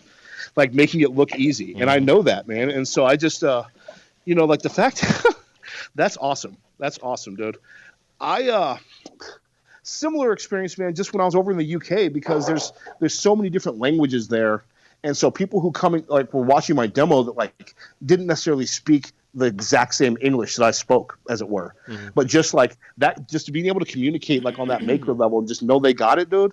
That's huge. I mean, that's basic human connection, like beyond language. So that's amazing. I love it. Yeah, and I think that's what's so much fun with what we do is just again making that connection in an intimate setting because it is. You know, people that are willing to sit there and semi-injure themselves as they watch you melt glass. You know, it's like it's a dedication on their end and on our end, and it's appreciated. No, I mean that's how I came up, man. My uncle coached football down in El Paso, and so me and my grandmother used to go down to the big Mexican factory right outside the Mercado in Juarez, and like just watch glass being made. Like that was some of the best memories I have with my grandmother. As a matter of fact, was doing that, and yeah, man, like just I remember being that kid. That was like one of the kids watching you, man, and like that's amazing. Like I've been to Disney. I know where the Arribas brothers are. That shit's amazing. Yep. Oh man. Too cool, man. Oh, dude, absolutely, man. So just curious, man, what else you got on deck today? Do you work today, or you're off? No, today? I'm off today. Yeah, I'm about to roll out of here. Drive about an hour and 45 minutes to go out to the West Coast to see my kiddos, get my son from his middle school, and my daughter, Yes, sir. and go catch some Pokemon and eat some dinner and hang out. And I mean, like I literally drive 4 hours. Round trip sense to spend about 3 hours with them while I'm out there. Man, like, dude, I know, like, cause of dad life, man. I know that's hard, but like, you're doing the right thing, man. If your life is in a better place and you're making the decisions you need, man, that's what they're gonna see. You know what I mean? I spent a long time in a weird relationship with my first son. Frankly, not calling your relationship weird, but just to kind of touch on it, man. I just. Kids see and absorb everything, as we know that as parents. And like, I just remember, like, I really thought I was doing the right thing in this relationship until I realized, like, oh wait, no, my son knows how I actually feel. Like, he can see how I actually feel. Yeah. And dude, once you're happy, your kids always will be. So do you, brother? Yep. 100%. Absolutely, man. Well said, brother. Hell yeah, dude. Hey man, yeah, dude. Hey man, episode 200. I feel like maybe we talked about poop a lot, not as much glass, but I mean that's the nature of getting older, bro. Yeah, exactly. There's more. Dude, thank you as always for this opportunity. Buzz me if you ever need anything, and dude, for real, I'll get my schedule this week, and let's see if we can get you out here to Albuquerque. Dude, let's quit talking about it. Let's do about it. Oh yeah, I'm like seriously, I'm all about it because that's the next phase of my life. Beautiful, man. Well, just the one thing I do a lot of, man, is travel. So if I can ever be of any advice, and like really to any of the listeners, man, like if you guys are ever trying to put a torch on a plane or figure out like how much glass stuff you can bring with you on a plane to like Alaska, don't hesitate to drop me an email, shit like that, man. If it's something I've been through, I'm always happy to help. So awesome. All right, man. Hey, dude, Jason, thank you again for a wonderful morning, man. Like, it always sucks when we do this because I'm like, we should do this like once a week. I know, right? Hey, man, I'm thankful for you and for your program, man. Shout out to everybody in the Wise Guys Network, and I'll talk to you very soon, man. I'll see you for number 300 maybe. We'll see what's up. Oh, dude, yeah. 300, 400, 500, you'll be there. Bruh. Bless you, man. I'll talk to you soon, Jason. Hell Have a yeah, great day, man. You too, brother. Take care of yourself. Peace, man. Peace. Later.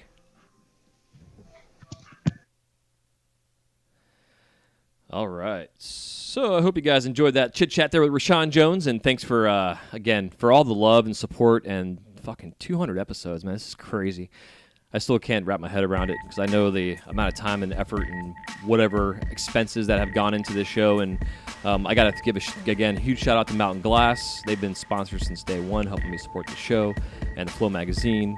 We had Green Flash Glass come on. We had Chris Bach with C Cube Co. came out and sponsored the show for a bit. Nick Devley and all the kids up there at Glass Roots. Like, just the support for the show, not only from the sponsors, but also from you, the listener, has been fantastic. We're growing the community on our Patreon. We've got 2 Wise Ass members right now, and we're going to slowly grow that. You know, I've got video content going up on a weekly basis, and just excited to where the direction of the show is going now that I'm, as you can hear with this episode, the clarity I have and the direction I have now and the goals I'm setting, that I'm going to do everything it takes to reach those goals.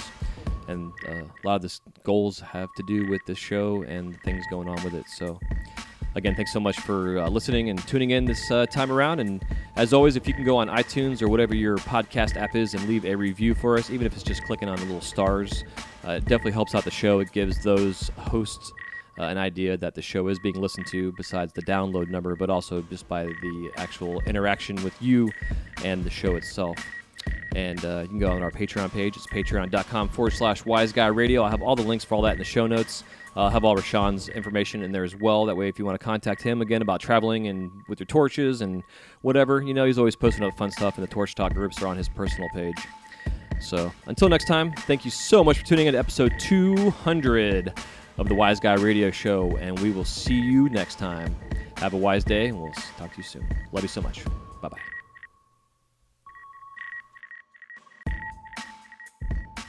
This segment of the Wise Guy Radio Show is brought to you by the Flow magazine. If you have not yet subscribed to the Flow magazine is a quarterly issue. It comes out in digital and paper form, and I prefer the paper form myself, even though it is convenient to have it on your phone or whatever tablet device you might have. You can look at it on. But this upcoming issue is going to be the functional art issue, which is pretty awesome to have functional glass in a complete dedicated issue. I will also be in there for a editorial in part 2 of my series on So You Want to Be a Glassblower, which is a 5-part series I did here on the podcast, and now we have it in editorial form, a little bit more polished version, as they've helped me in the editing process, as I tend to ramble, as you can tell here with this advertisement. But if you have not yet subscribed, they are chock full of all kind of fun related articles and issues related to glass, photographic tutorials, demonstrations, words of advice, all kind of great companies that support that magazine as well. So definitely go check them out. And if you have not yet subscribed and you are new to the Flow, you can use coupon code WISEGUY at checkout to receive 10% off your annual subscription. So don't forget, go to theflowmagazine.com. Check out the links in the show notes and use coupon code WISEGUY for 10% off your annual subscription. That's theflowmagazine.com. You're listening to the Wise Guy Radio Show.